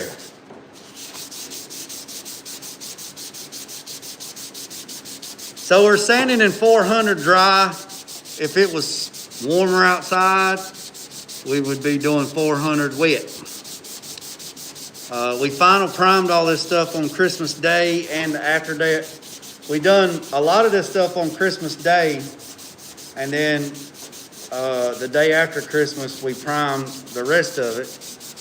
All this stuff is for a 68 C10 pickup truck named the Soul Leader. Once we get the fenders, once we get the two fenders, and we got the bumper done yesterday, the grill done yesterday, we would go back to the booth, we would tape them up, we would spray bed liner on the back side of the fenders, the back side of the bumper, and the back side of the grill in black. We'll let that dry a little bit. Then we'll untape everything. Then we'll hang everything, the fenders. We'll probably do the fenders first. So it's just the fenders, there's nothing else in there. Try to keep down as much static and as much trash, or, you know, as much as possible, right? And then we will spray the fenders black. The truck's getting pure black, so we can paint it apart, and it doesn't matter. So we're gonna paint the fenders. And honestly, we might put the fenders on, we might not hang the fenders on the chain, we might hang the fenders on the roller carts.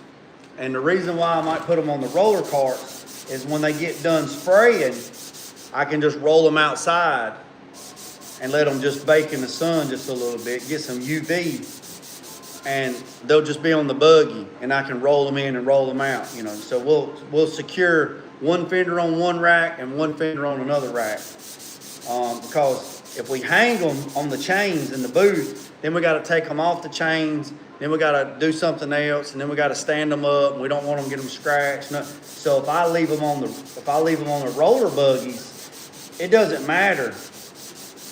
I can roll them in, roll them out, whatever. And then what we'll do is the same thing with the bumper. We will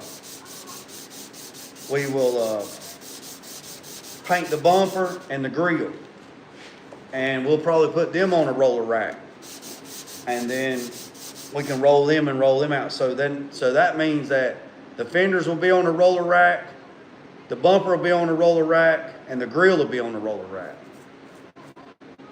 And then we're going to final sand the doors, and then I got to do a little bit of stuff to the B pillar or the A pillar on the passenger side of the truck. Then we'll mount the doors back, and once the doors are mounted, then we'll get the truck in the booth. Well, first we're going to clean the booth, pressure wash it, put paper down or cardstock down on the floor. And I'd really like to paint the booth, but probably won't do that yet.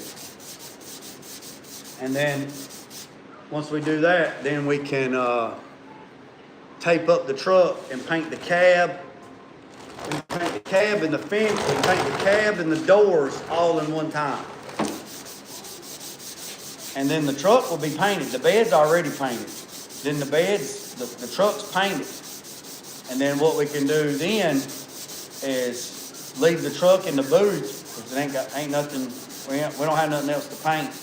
Just leave it in the booth, and every now and then just pull it out and let it get some sunshine, and go from there. And then what we can do is we're gonna have to let it set for about 2 weeks, because it's cold weather. Let it set about 2 weeks. Maybe run the heat a little bit in the booth.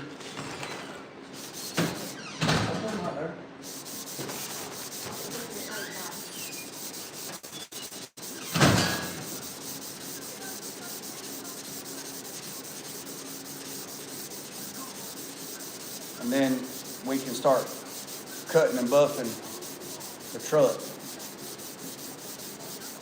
Hang tight. Hang tight. Hey, I appreciate that. Hang tight.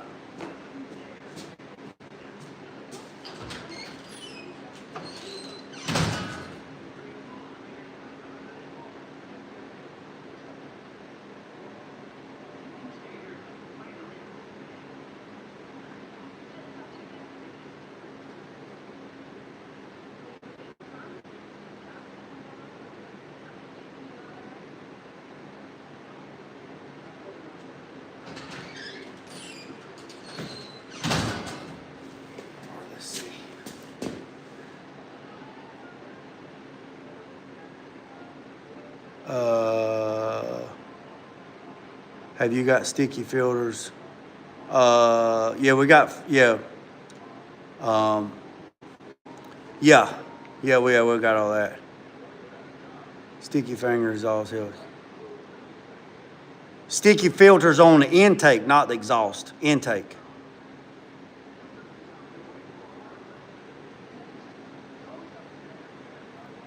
Yeah, yeah, yeah, I got sticky filters. Yeah. Yeah, I got some new sticky filters I'm gonna put up on the intake. Yes, sir. And if it does get a little bit of trash in it, it's okay because I'm gonna put like 6 coats of clear on it and we're gonna cut and buff it. So if I get a little bit of trash in it, it's okay. It's not the end of the world. We ain't gonna have to worry about no bugs. We ain't gonna have to worry about no bugs. That's for sure. So, you don't have to worry about no bugs.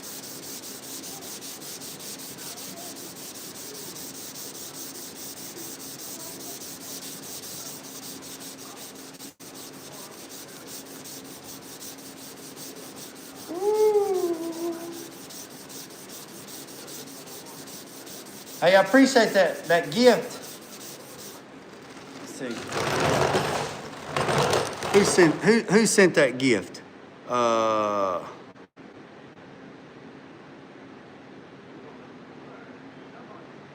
Hey, I appreciate that, Donald. Yeah, wet sanding is out. Oh yeah, it's 27 degrees outside right now. I ain't gonna do no wet sanding. But if it was summertime, if it was warm, we would be out there on the canopy out there, and I'd be barefooted, and we'd be water sanding. Does anybody know about that? Hey, I appreciate that, Donald. I'm pretty good ways away, so I can see the comments, but I can't really see the comments. So, yeah. Yeah, I ain't doing no water sanding. And I could do the water sanding in the booth and turn the heat on, but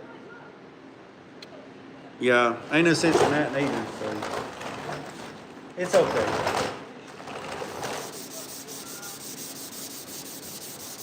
It's all right.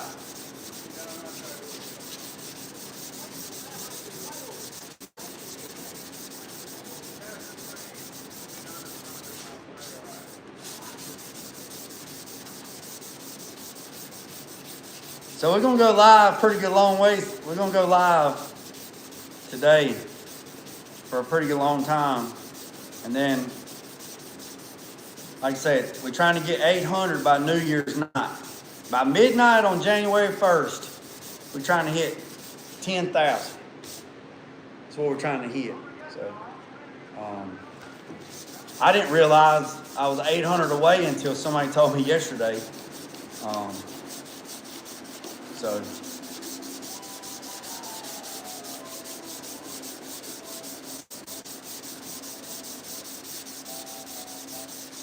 now we're going to stay away from the edges.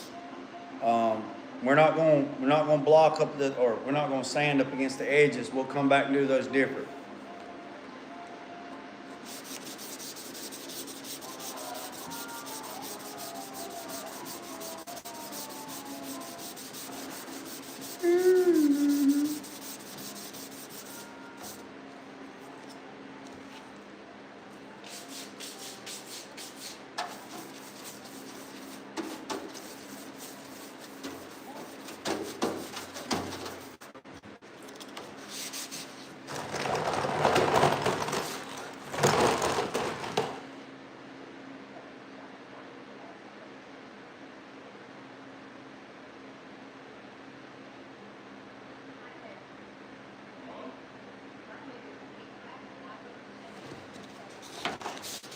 Yeah.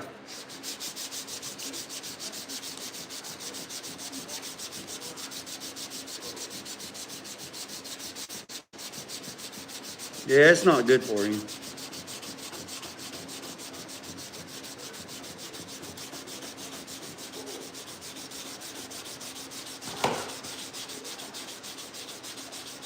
Now, like on these contours and stuff, we'll probably use something a little different.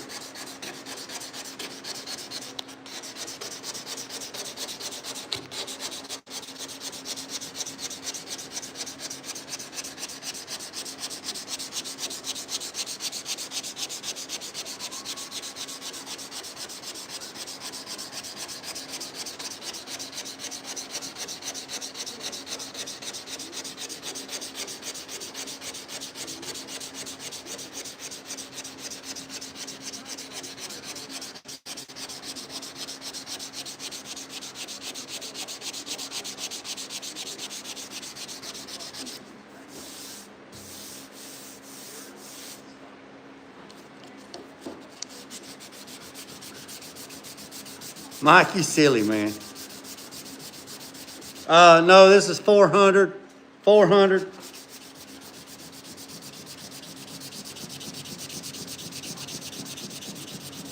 $400.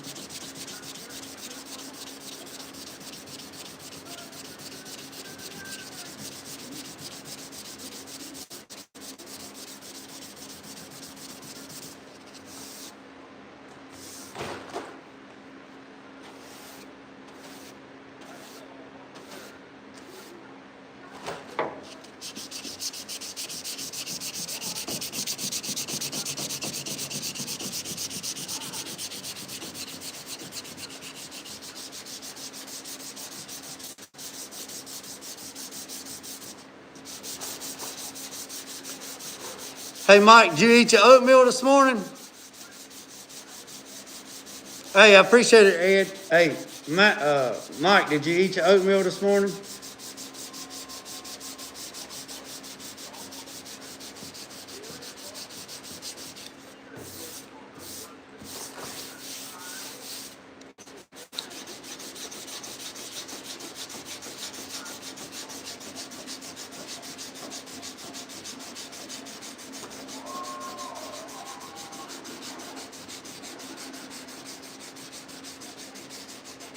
Peaches and cream.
Brown sugar. I actually had 2 hard-boiled eggs. I had 2 hard-boiled eggs this morning. That's what I had this morning. That's all I've had is 2 hard-boiled eggs.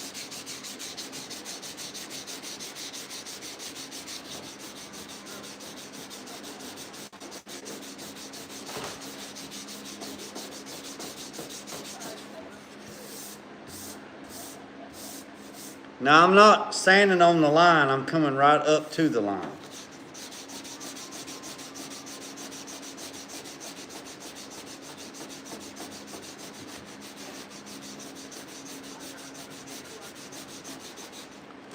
Hey, Gary, how you do your hard-boiled eggs? It's probably not a callback problem.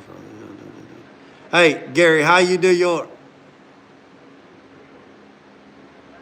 How you do your hard-boiled eggs?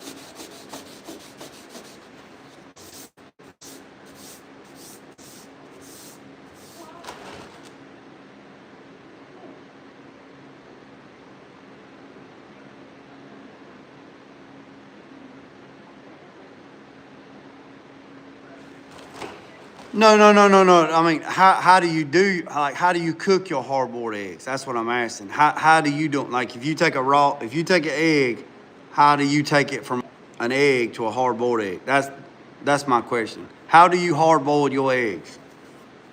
Do you boil them? Do you bake them? Do you pressure cook them? Um,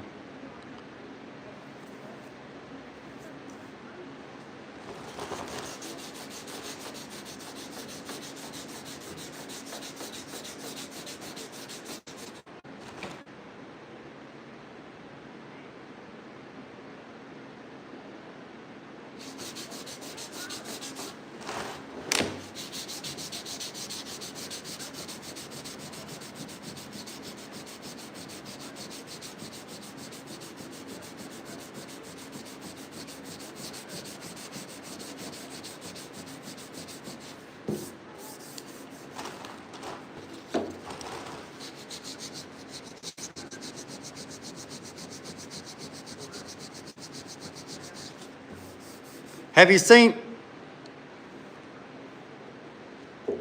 Have you seen people take them and put them like in a muffin pan and put them in the oven and bake them in the oven? Have y'all seen people do it like that? Have y'all ever tried that?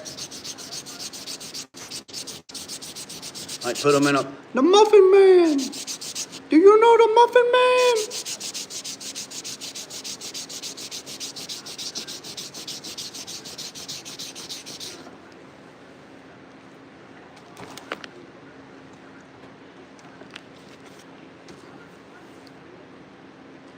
Do you know the muffin man?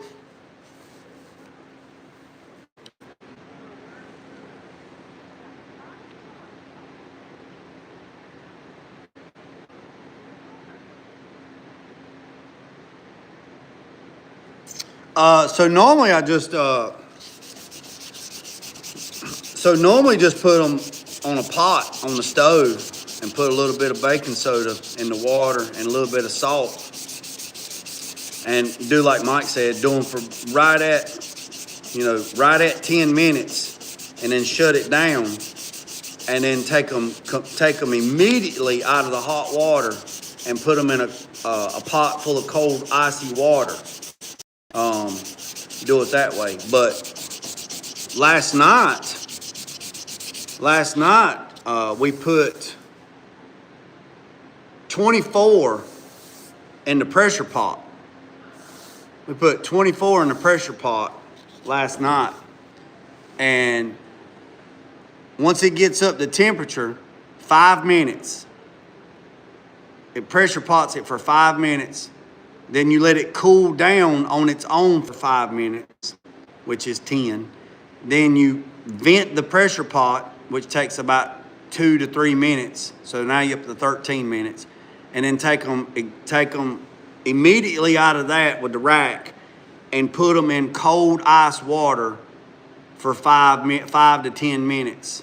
And then pull them up, let them air dry, and then put them up. Instapot. Yeah, not an old pressure cooker. No, an Instapot. Yes, I've seen that new contraption on TikTok. Little salt in the water. Yeah, a little salt in the water. Yeah.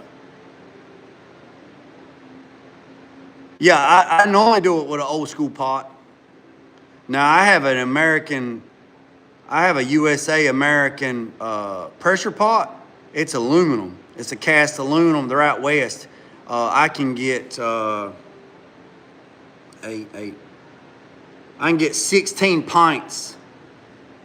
I can get 16 pints in it when I'm pressure cooking like green beans and meat and stuff, and then I can get 8 pints, 8 quarts in it. There's another one, a double stack. I think it's called like the U.S. pressure, American pressure pot or American something. It's I think the part number is 942. You can get 16 quarts in it at one time, and you can get 8, 8, 8, and 8. So you can get 4 rows of 8 of pints, or you can get 2 rows of quarts in that son of a gun.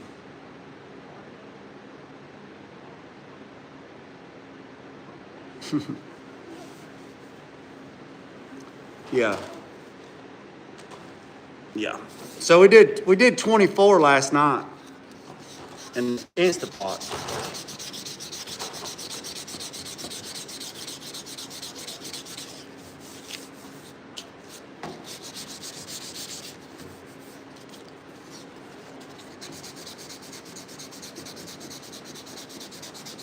I did a whole rotisserie chicken in the Instant Pot.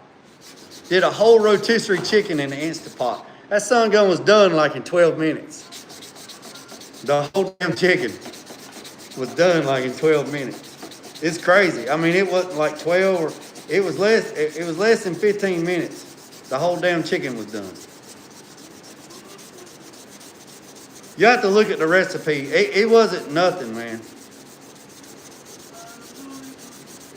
Look, we done woke up the flies. All American. That's it, Mike. All American.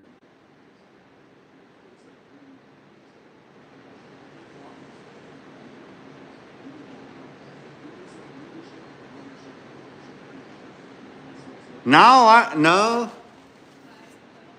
Not on my end. I don't know, Nathan. Yeah, All American. Yeah, I got that. That's a badass pressure pot.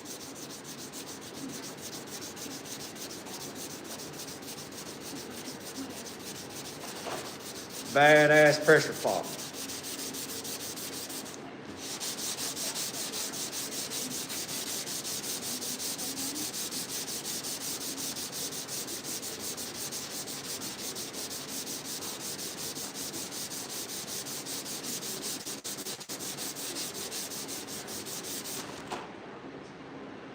You got a 925? Yeah, that thing is bad. Man, that thing's like a damn battleship, Duddy. Yeah, that thing's like a tank.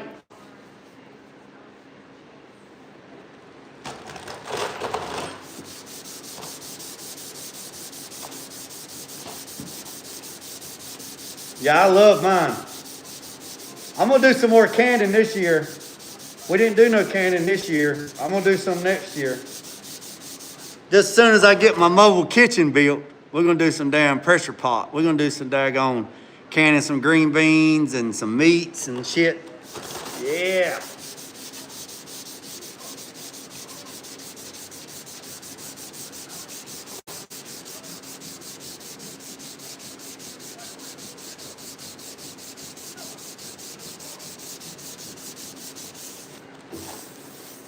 Ooh, boy.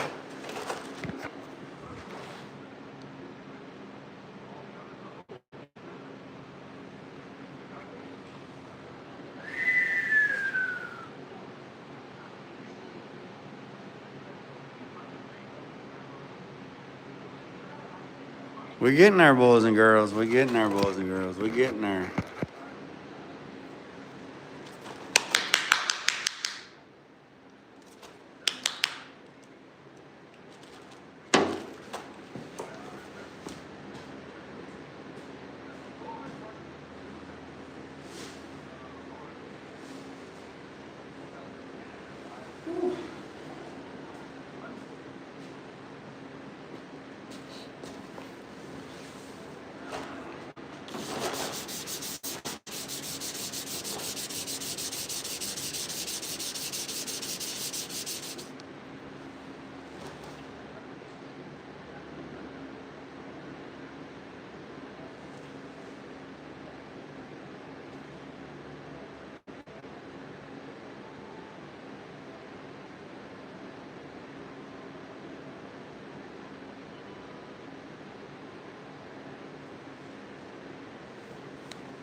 Austin, school me on canned meat. Oh, okay. So,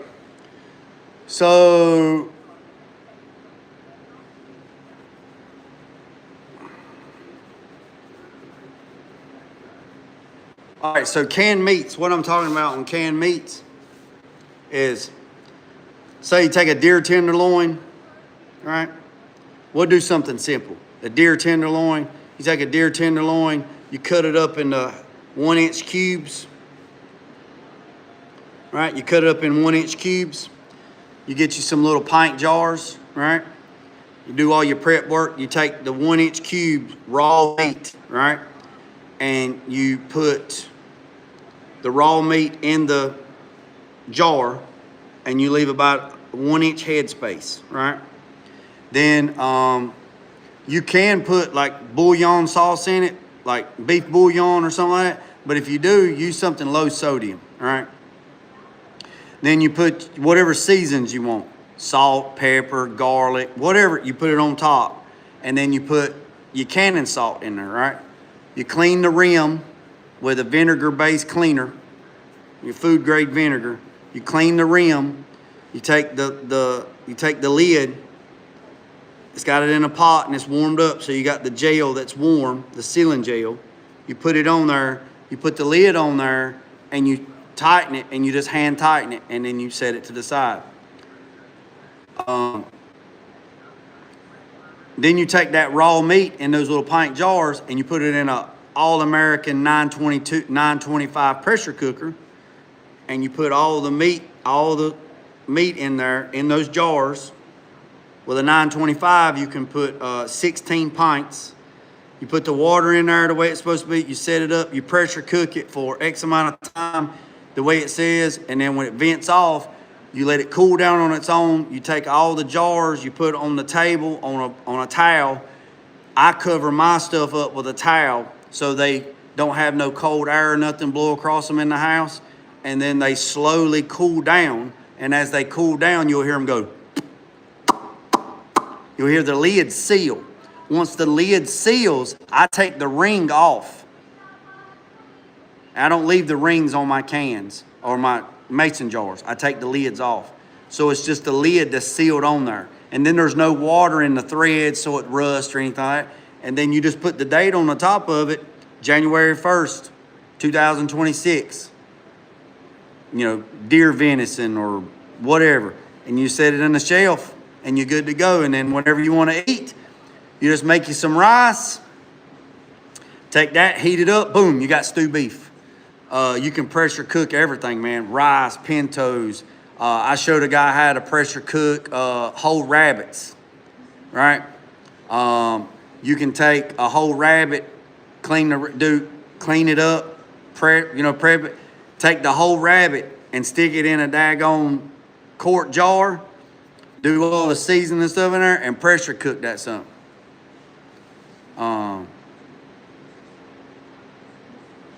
Yeah, I just don't tell nobody.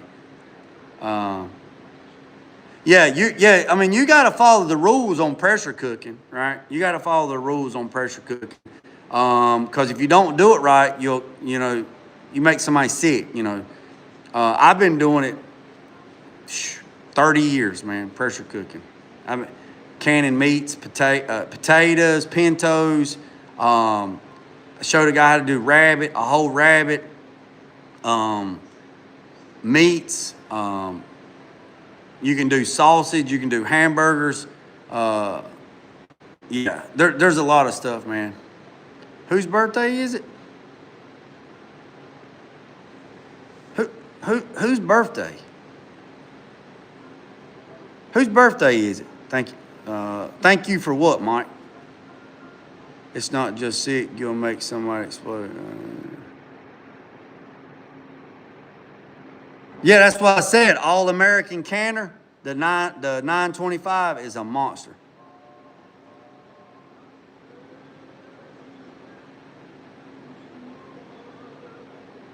Yeah, I went to bed last night at a little bit after 2, and I got up a little bit after. It was right at 7 when I got up, I guess. Somewhere around there, plus or minus. Cud map. Cud map. Cud map. So it's Cud map's birthday? All right, Cud map. So let me tell you something.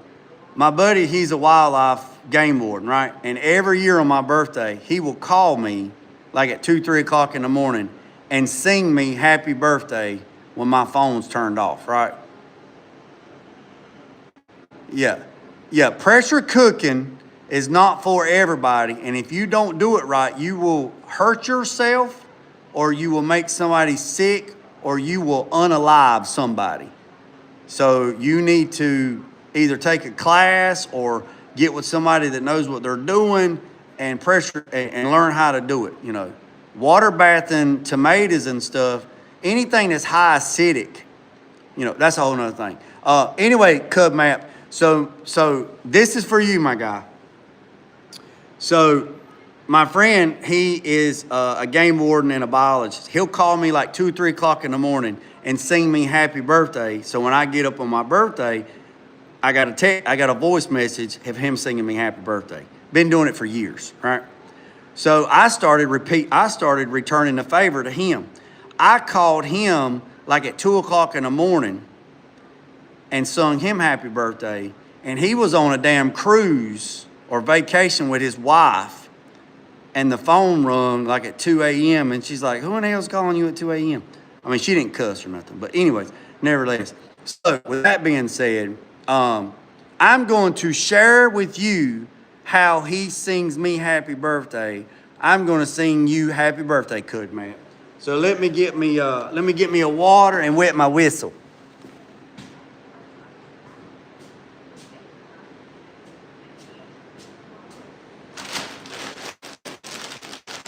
We done killed another case of water in 2 days. So we done drunk 32 waters in 2 days. We're gonna have to go get some more water.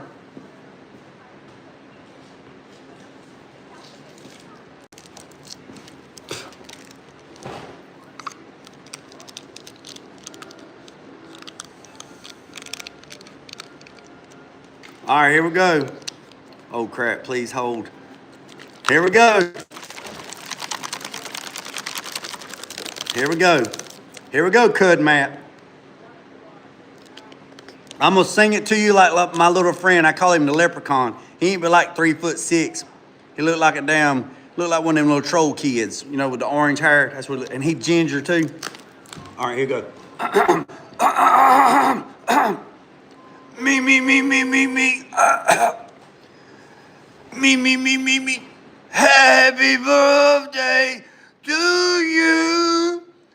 Happy birthday to you. Happy birthday to you. Happy birthday to you. Oh.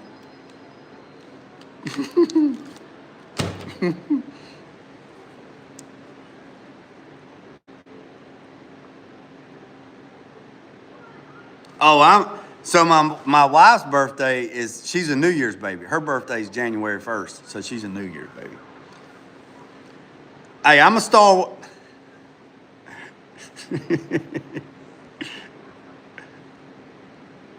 Oh. Well, I'm glad I made you laugh, man. Hey, I'm a Star Wars fan. I would love to hang out. I can do some stuff. Yeah. May the force be with. Hey, y'all do know Darth Vader never said, "Luke, I am your father." Your father. Father. He's his father. Smoking a pancake.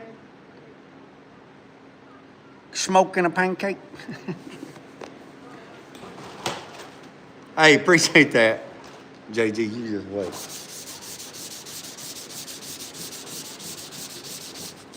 What are we waiting on?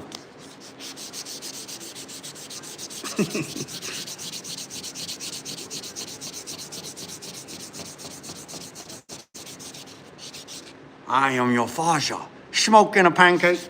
How about a waffle and a steak? How about a waffle and a smoke? It's a go, baby. It's go. It's a go, remember?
Yep.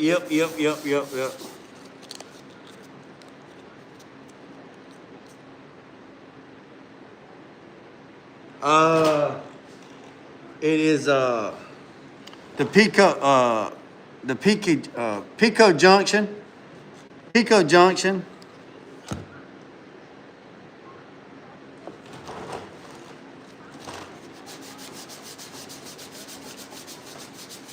Hey, I appreciate Zsa Zsa Binks. Zsa Zsa Binks. I appreciate that, Nathan. Zsa Zsa Binks.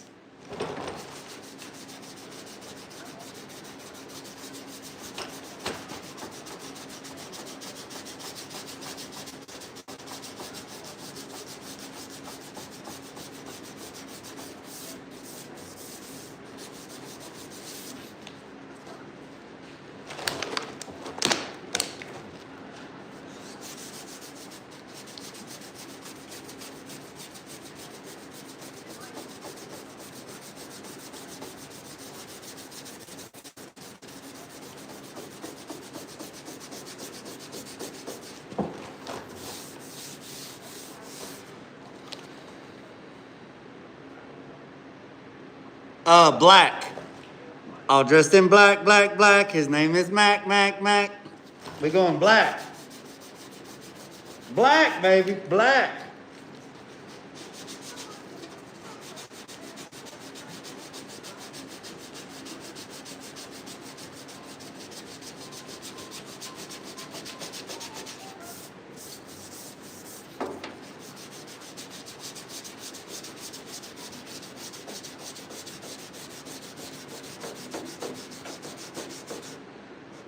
No, it's a 68 C10.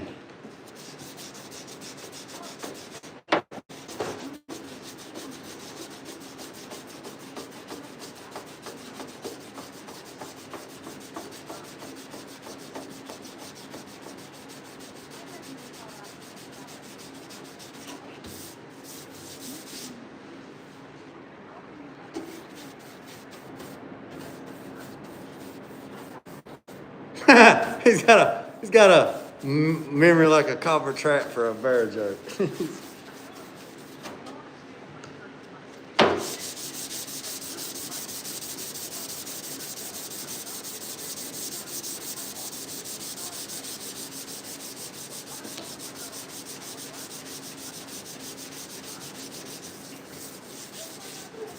Woo.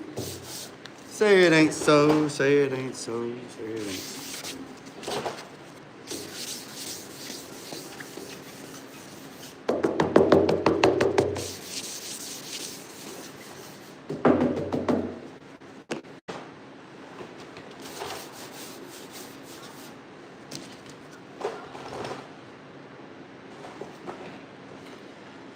Never known these days. I came through South Carolina, made me sick to see all them trucks squatted. Oh yeah, they're illegal now. You're referring to the Carolina squat. That's what you're referring to.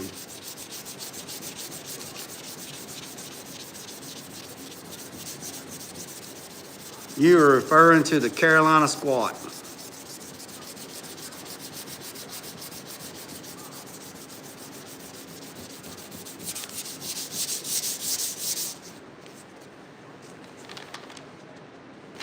Oh yeah. Yeah, I know what you're talking about. Yeah, like that.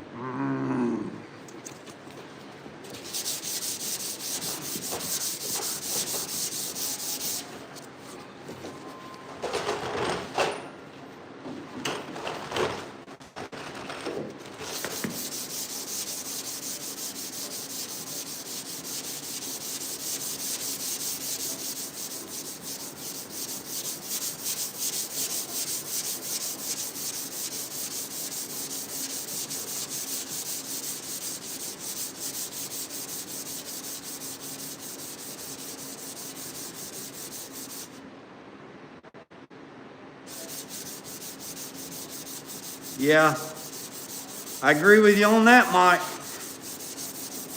Yeah.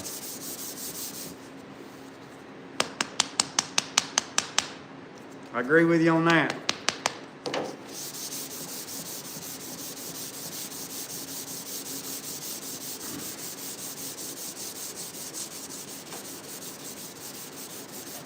What a man does with his own money, he can do whatever he wants to with it. As long as it don't.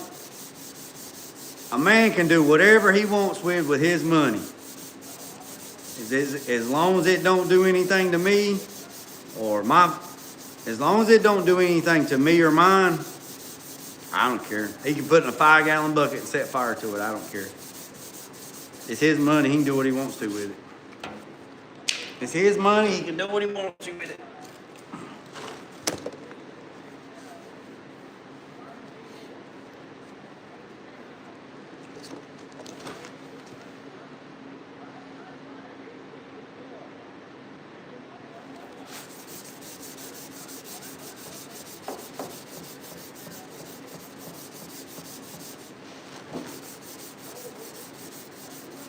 Oh yeah, I mean, each his own. I mean, if that's what you want to do, that's what you want to do. Now it don't make sense, but again, it's like Mike said. It's not my money. I don't care what you do. It is dangerous. Drivability is dangerous. So on that aspect of it, I don't want them around me or mine. So. And it's nothing towards them personally. It's just dangerous. Hell, I don't like riding around log trucks, and they're here everywhere. I mean, we're in a big logging community, so I mean, there's damn log trucks everywhere. I don't like log trucks. I mean,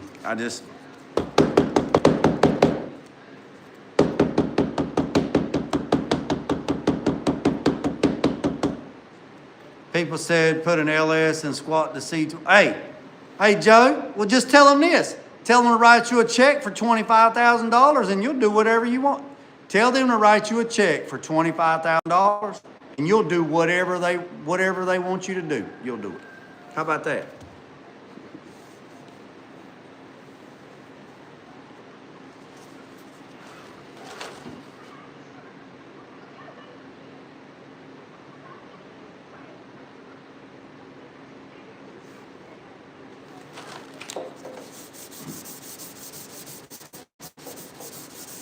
Well, you could say the same thing about big wheel cars.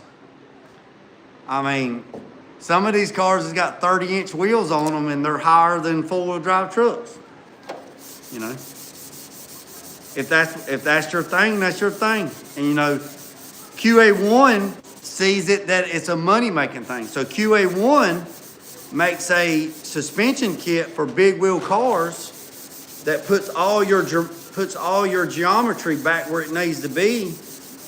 And say if you wanted to put 28 or 30-inch wheels on a car and you wanted all your geometry to be right, QA1 makes a suspension kit. It's like $10,000. So you take all the stock suspension off, you throw it in the trash, you put QA1 suspension on, and it makes everything where it needs to be like it would be factory, and you could put 30-inch wheels on it and ride around safe. So it's just a thing, man. I mean, $10,000, you can get you a whole new suspension kit, put big wheels on your car. So it's whatever you want,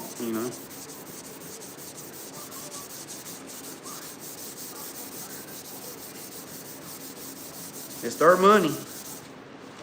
I mean, hell, you could set up an ice cream stand in an Eskimo town and sell ice cream, and you live in Alaska and with the damn Eskimos.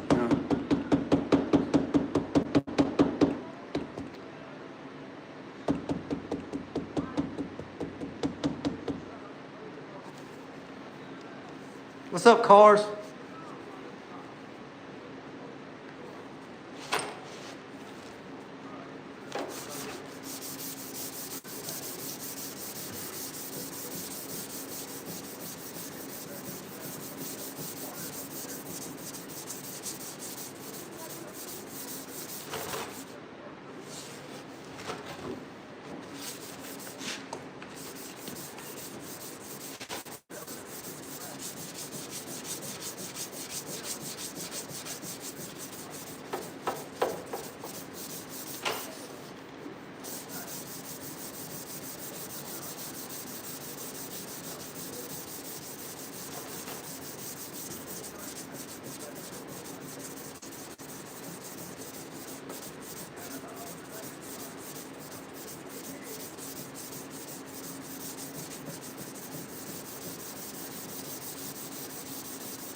We getting there, boys and girls. We getting there. We on our way. We on our way to 10,000. 10,000 subscribers. 10,000 subscribers. 10,000.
I don't know. That's a good question, Nathan. That is a good question. I don't know.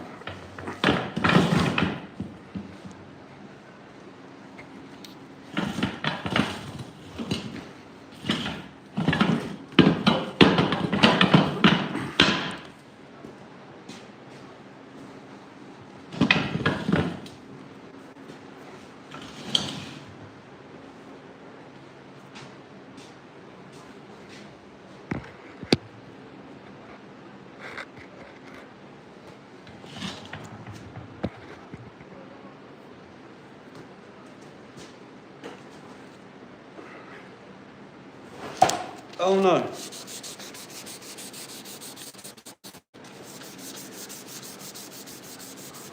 Maybe not. Maybe not because it's blurry on one end.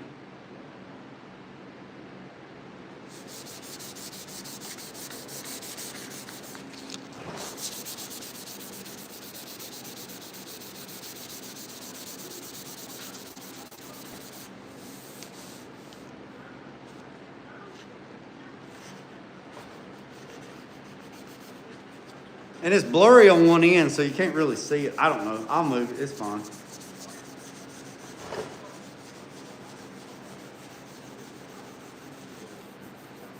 It's fine.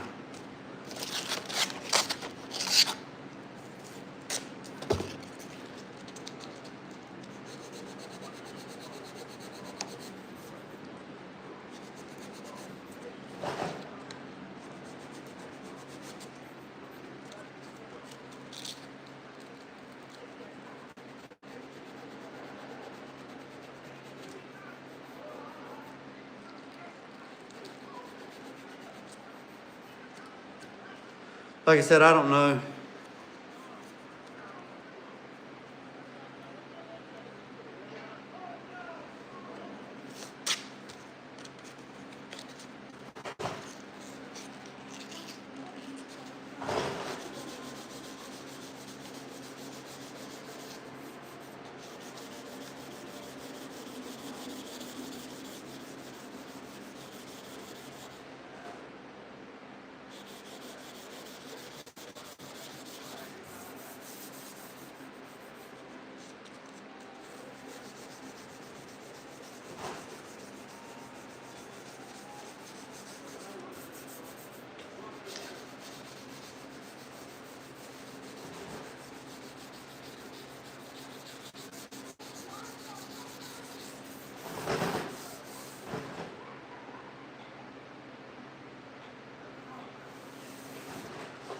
So we're just trying to finish up a little bit right here.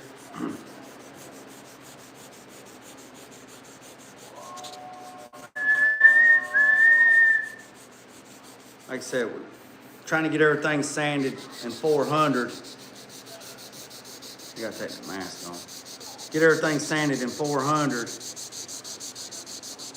dry, and then we'll be ready for sealer. Be ready for sealer and base.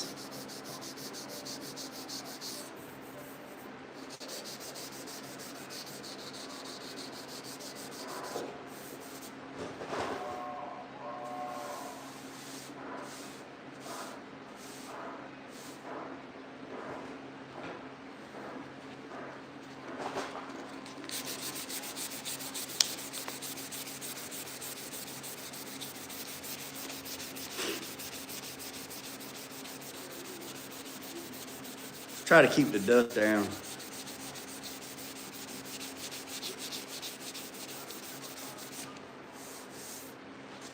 Just doing in that contour, and then I'll come back and put some fine line tape and do the body line.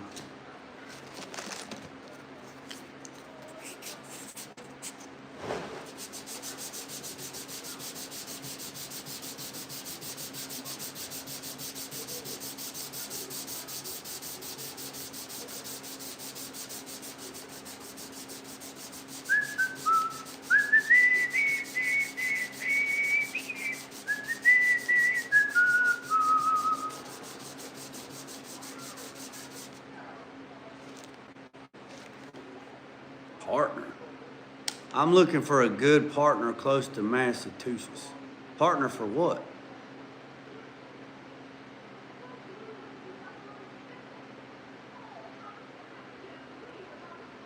What's up, rock fan? Happy New Year. Happy New Year.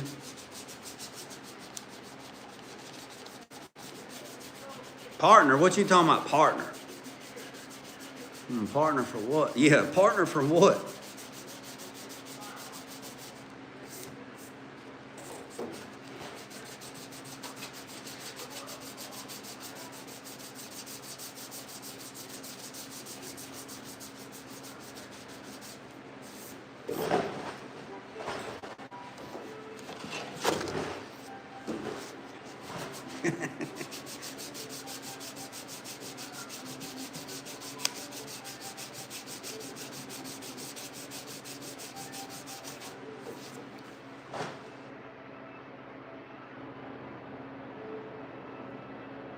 Not Roll Tide.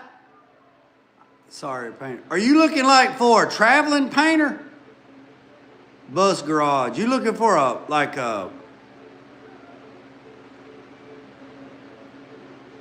See you, Shane. See you, Shane. Have a good New Year, man. Be safe. You talking about like a traveling painter or something? Or are you looking to hire a painter? What do you mean, man? What do you mean? Like, you looking for somebody to paint your stuff? What we talking about? What we talking about?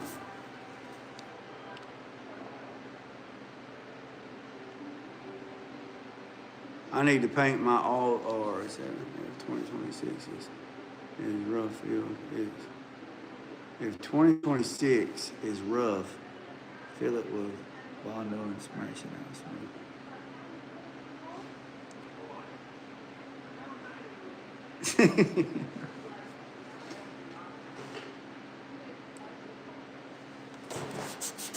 Are you gonna do all the body work?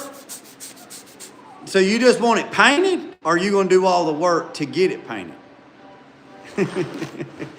I don't care nothing about sports. I don't give a shit about it. College sports, I don't care. Now these other guys, they in the sports. I could give a rat's ass. And I got a buddy that's a pitcher for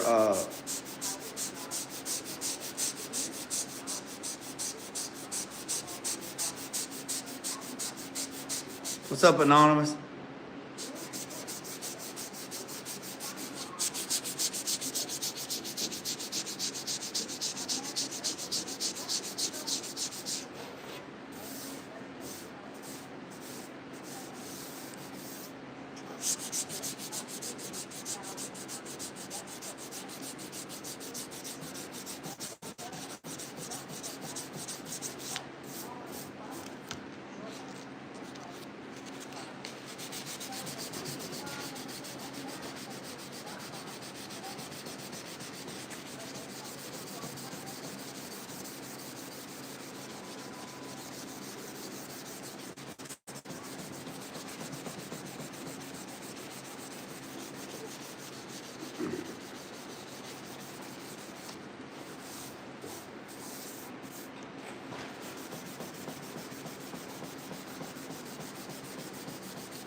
Now I thought about spraying.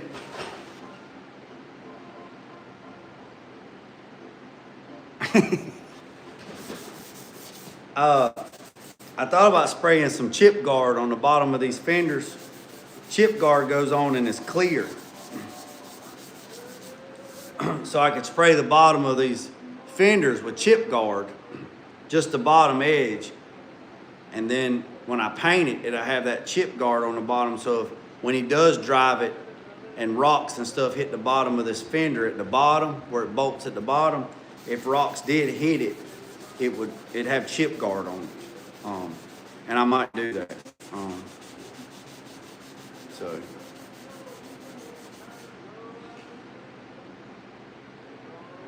So what about the RX-7? What happened to the guy with the RX-7? The bus garage, what happened to him?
Whew. Must have been, Mike. Must have been.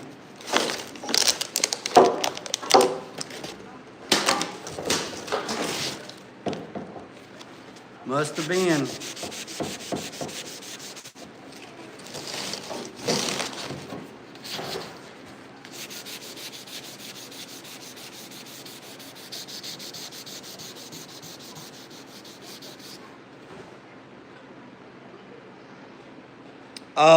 I have a guy about an hour north of me, about 45 minutes north of me, Premier Powder Coating. They've been in business since the 80s, and they do all my powder coating. I looked into getting like a small powder coating oven or making an oven and do small stuff like little brackets and stuff. And because my son is starting to make parts and stuff, so on the table, so on his table over there, so we thought about it, and then if I had a powder coating oven, I could do some Cerakoting, right? I could do some powder coating or Cerakoting, like if I was to do parts, pews, I could powder coat them. I could ceramic Cerakote them, and then I could Cerakote parts and stuff like that, and then I could do it here because this the Cerakote that I went to school to learn how to do is bake on. So I'd have to have an oven to bake it. And I could make I looked them up. People are making ovens like out of old, literally anything, man. All you need is like the heating elements out of an oven you can get from Amazon, and just build your own cabinet and just do that and insulate it and stuff like that. You could build your own cabinet. I'm not saying it's cheap, and it's a whole lot cheaper than buying one. And then you could build a cabinet. You could build a cabinet to fit your needs. So like if you only had an X amount of spot, you could build your own cabinet to fit the space. And then I could do small parts and stuff like that. But anything big or anything like that, I take it to Premier powder coating. That's where I'll take all the stuff for this. I'll take it up there. I've had some stuff done in bronze before, so they already have my color bronze. So, and I use Permistic powders. They're the only powders to use, Permistic. So.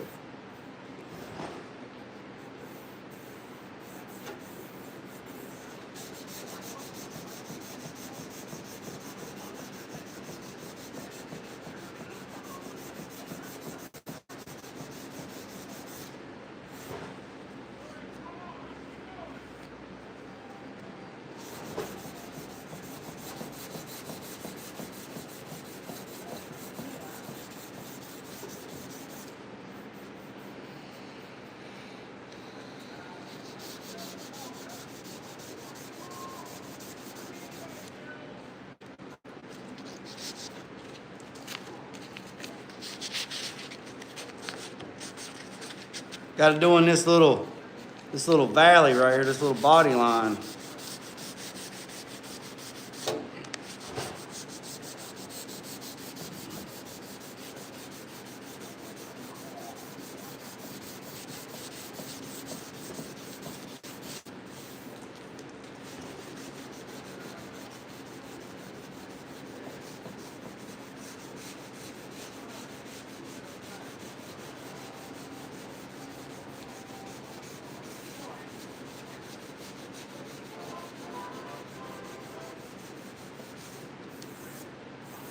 Oh, that's so nice.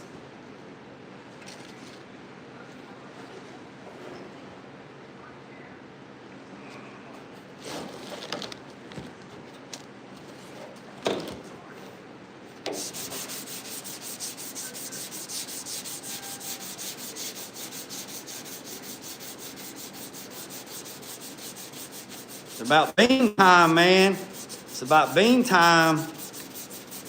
About go in there and get me something to eat. Damn peanut butter jelly sandwich. Ooh, this is really delicious. Morris, you finicky pussycat, you. You won't eat nothing but 9 lives, will you? Don't feed that. About 10 days, he'll eat a peanut butter jelly sandwich. But ooh, this is really delicious.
Yes. Yes. Yes, Austin. Yeah, OG6 is a commission build. Yes.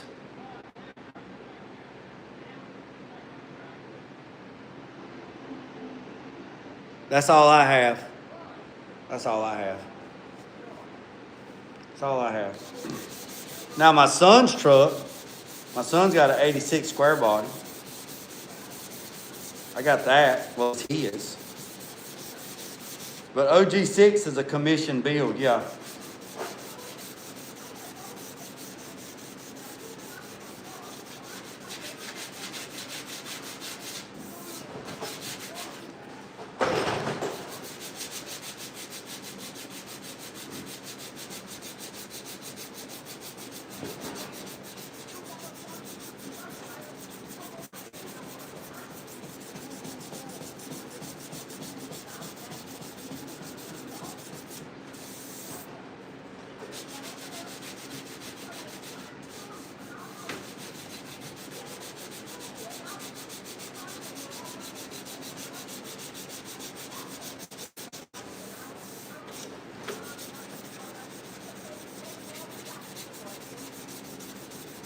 Yay. It's supposed to be cold again tonight.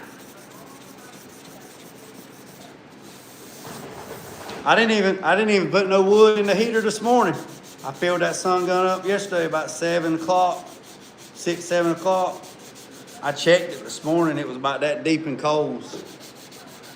I wonder what it is right now. It's about 2 o'clock. I usually get like 6 o'clock last night, 6 o'clock this morning. And I usually get about 48 hours, depending on a lot of things, but usually get about 50 hours filling up the unit. So if I fill it up, and depending on what the temperature is outside, if it's below freezing, I get about 50, maybe 55 hours. If it's above freezing, I can get a little bit longer than that. It just depends. Just depends on how hot she keeps it in the house.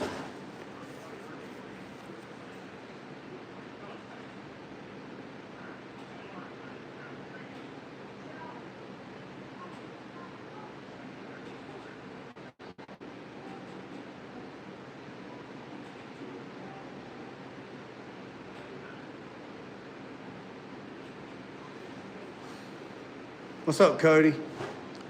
Any desire to get anything else or not at the moment? Austin, what are you talking about? What are you talking about? What's up, Cody? We call a shop heater a salamander. I don't even know what that... I just got a water stove.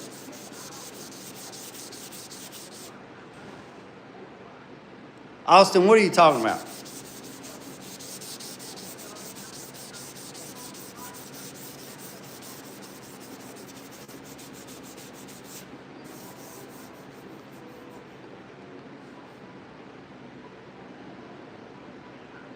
Any desire to get anything else or not at this moment, cars or trucks? What I don't. You're gonna have to be a little bit more specific. Like, what are you asking me? Like, am I doing any more cars or trucks or what? I'm not picking up what you're laying down, man. I'm not picking up what you're laying down.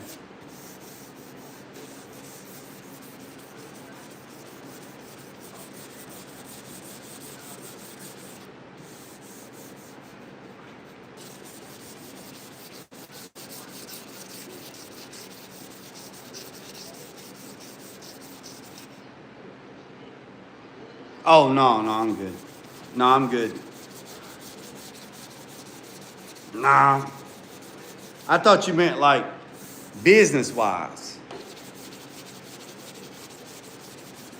I thought you were talking about like business-wise.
Nah. Yeah, cars, you need to get to work. You need to get to work, cars. You need to get focused, refocused.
Oh, a torpedo heater.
All right, fellas.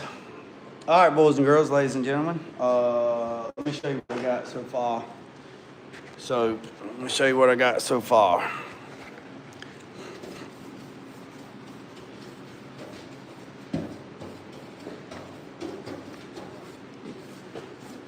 All right, let me show you what we got so far. Got a little something going on right there. Got a little something going on right there we'll work on. I didn't do the edges right there because I'm going to run some tape around there and we'll do that. Got to do a little bit more right there. You can still see a little bit of guide coat right there. I got to do a little bit more right there. And then I got to get my other block, which is like a radius block, so I can get up in this radius. It's basically like a pool noodle is what it is. And so I can do this radius right here, all right?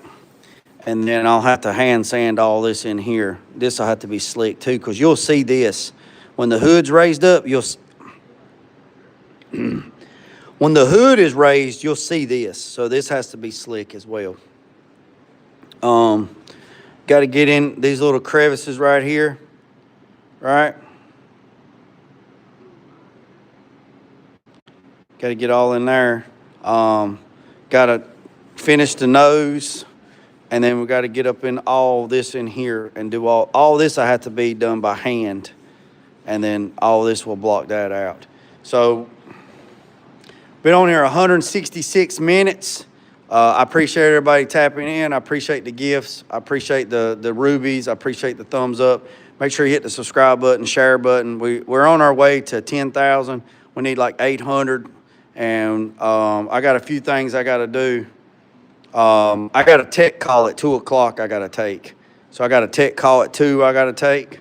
And then I got some other stuff to do. But when I get done with all the stuff I'm doing and the tech call, then I'll probably come back and do live again, and we'll probably do another long live. So I'm trying to do a long live to stay out in the algorithm. Plus it's New Year's Eve, maybe catch some more traffic. Maybe the algorithm will change up tonight. I know yesterday we got like 25,000 views yesterday, so that's awesome. That's awesome. So I didn't even realize we're almost up to 10,000. Somebody told me. So we're like 800 away from 10,000 subscribers. So somebody suggested to me just go live a bunch of hours from now until New Year's night, January 1st, and see where we're at. Boys and girls, I appreciate every single one of you.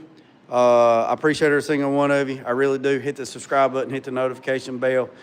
You got it, Cars. You just got to implement it, buddy. You got the discipline. You just got to implement it. Remember what I said, boys and girls, I appreciate every single one of you. Y'all have fun. Be safe. If you come back this evening, I appreciate every single one of you.